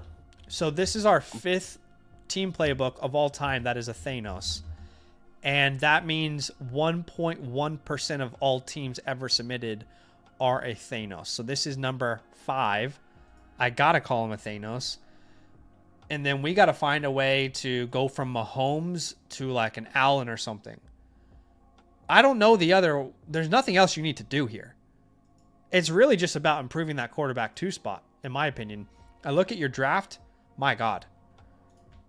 How can anyone have had a better draft this entire year? You had Genty. You had Hampton, Henderson, Judkins. Then you add Loveland and Warren. I mean, I give it an A++++. Great draft. I mean, the last guy had a great draft too. You guys both had really good drafts. But I want to know if I can move Pat Mahomes and... Can I... Okay, let's keep in mind here. Again, you can start 12 players. You ready? 1, 2, 3. Let's just give ourselves depth. All right, that's 5. That's 6, 7, 8, 9, 10, 11. Let's give ourselves some depth here, okay? Okay, so I've highlighted 1, 2, 3, 4, 5, 6, 7, 8, 9, 10, 11, 12, 13, 14. I've highlighted 15 players. There's a good chance that Judkins never sees your lineup. A.J. Brown or Garrett Wilson or Rome Odunze or Xavier Worthy, they might not ever even see your lineup. So, can I package Mahomes, Worthy, and Judkins? I wouldn't do this in most leagues. And can we go get a Josh Allen? Can we go get a Jaden Daniels? Can we go get a Lamar Jackson? We already have Lamar Jackson, is that right? Yeah, he has Lamar Jackson. Can we get Jalen Hurts if we just make it the first 2? Mahomes and Worthy. Yeah. I mean... Probably Joe Burrow as well, maybe. Joe Burrow, yeah. Can we pay a similar price for a Joe Burrow? You can afford to overpay even if you needed to on top of this. You don't need the amount of depth that you have. You get 0 points for the most points on your bench. It doesn't make an impact on your roster to have a bunch of points on your bench. Consolidation is big for a league like this. 100%. You want the top of the top, and when you have the top of the top at the running back position, you have one of two. No, you have 1, 2, 3, 4. So you have 4 players in the top 3 positions in each category, if that makes any sense. So Lamar, Gibbs, Bijan, Chase, McBride. I guess you can even throw Neighbors in there if you really wanted to. Can we go out there and can we go get Jefferson for Judkins, A.J. Brown, and Worthy? We're okay to pay a big price here. You know, can we go get CeeDee Lamb if we sent Judkins and A.J. Brown? Can we go get... You've already got Neighbors. I mean, those are really the... I can't think of other deals to make.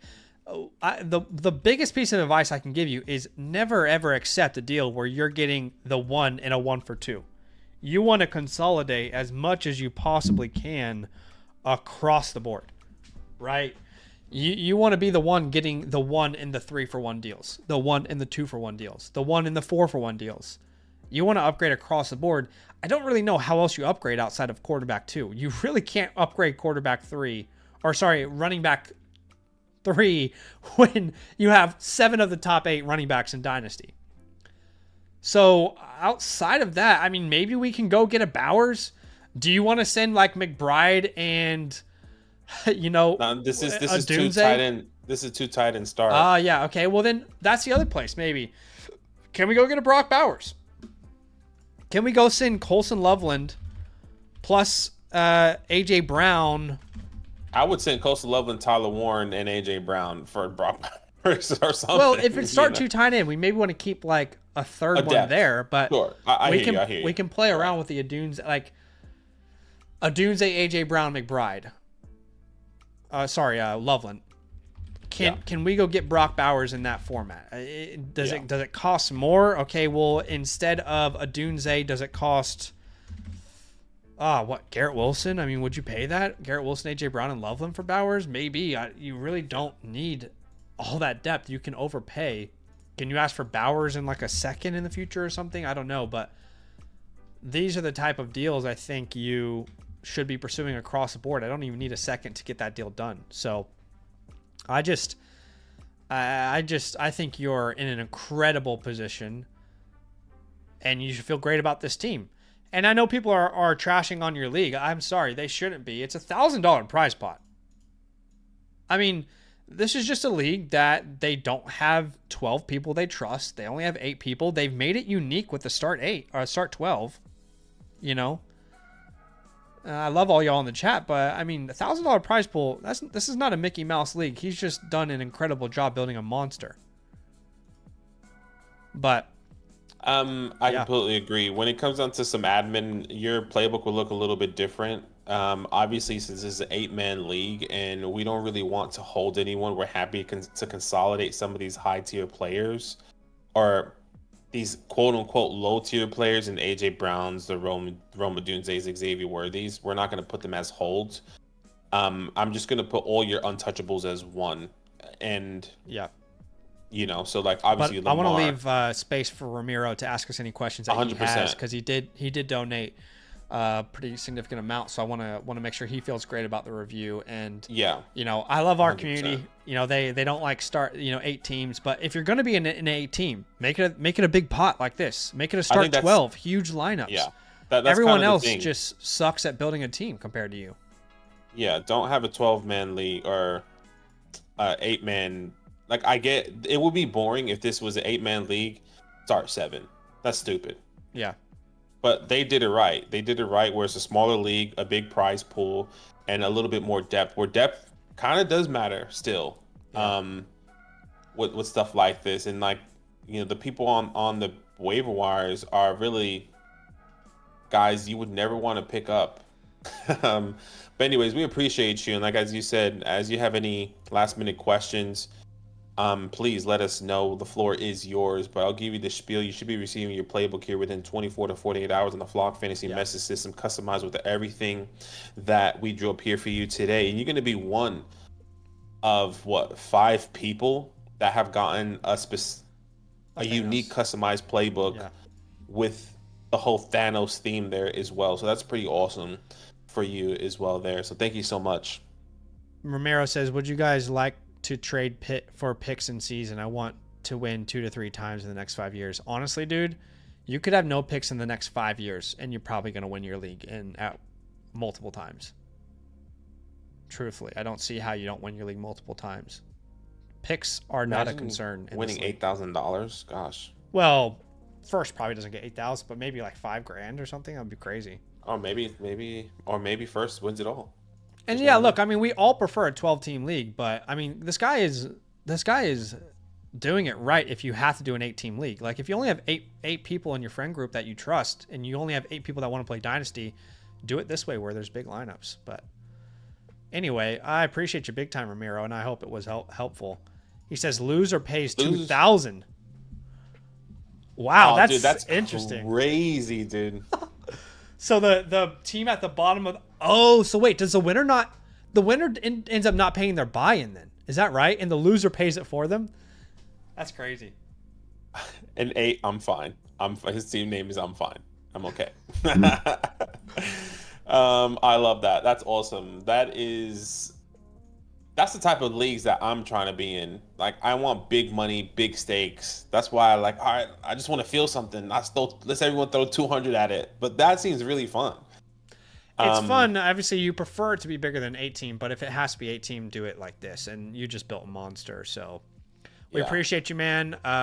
You know, like Badaki said, your playbook is going to be customized within 24 to 48 hours. It'll be in the My Reviews tab under your review here on the Flock site. But thanks again for letting us review the team, honestly. Stone Cold, let me ask you, my friend, do you have any problems with us looking at your team first thing tomorrow? Because what we can do is we can dedicate tomorrow's stream to team playbooks, and you can be the very first team that we review.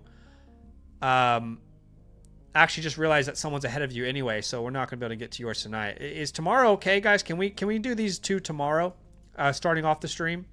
All these other ones are offline. But is that okay? Are you guys all right with that? Let us know. Only reason I ask is because it's almost 1:30 p.m. here. I haven't gotten any lunch, and then I have to record a whole bunch of content. So let me know if that's okay, Stone Cold. Don't want to upset anyone though. Okay, cool. So what will happen is tomorrow's stream will be completely dedicated to team playbooks. You and MLZ will be the first ones that will do, and that will start at 8 p.m. Eastern Standard Time. Guaranteed. Okay. Yeah, 8 p.m. Eastern Standard Time, and just turn on the notifications. Like there should be, if you are subscribed with this, you'll see the subscribe button. There's a little notification there, so you should be getting that notification for you there as well. So turn that on, and you'll definitely get that as well. He says, "Hell yeah, okay, awesome." Hey, we appreciate you, man. Thank you so much for agreeing to that, because like Zach said, there's a lot of stuff we have to do. I have to record a ton of content this week, so I appreciate y'all. And we'll see you guys tomorrow night. Nothing but love. Love.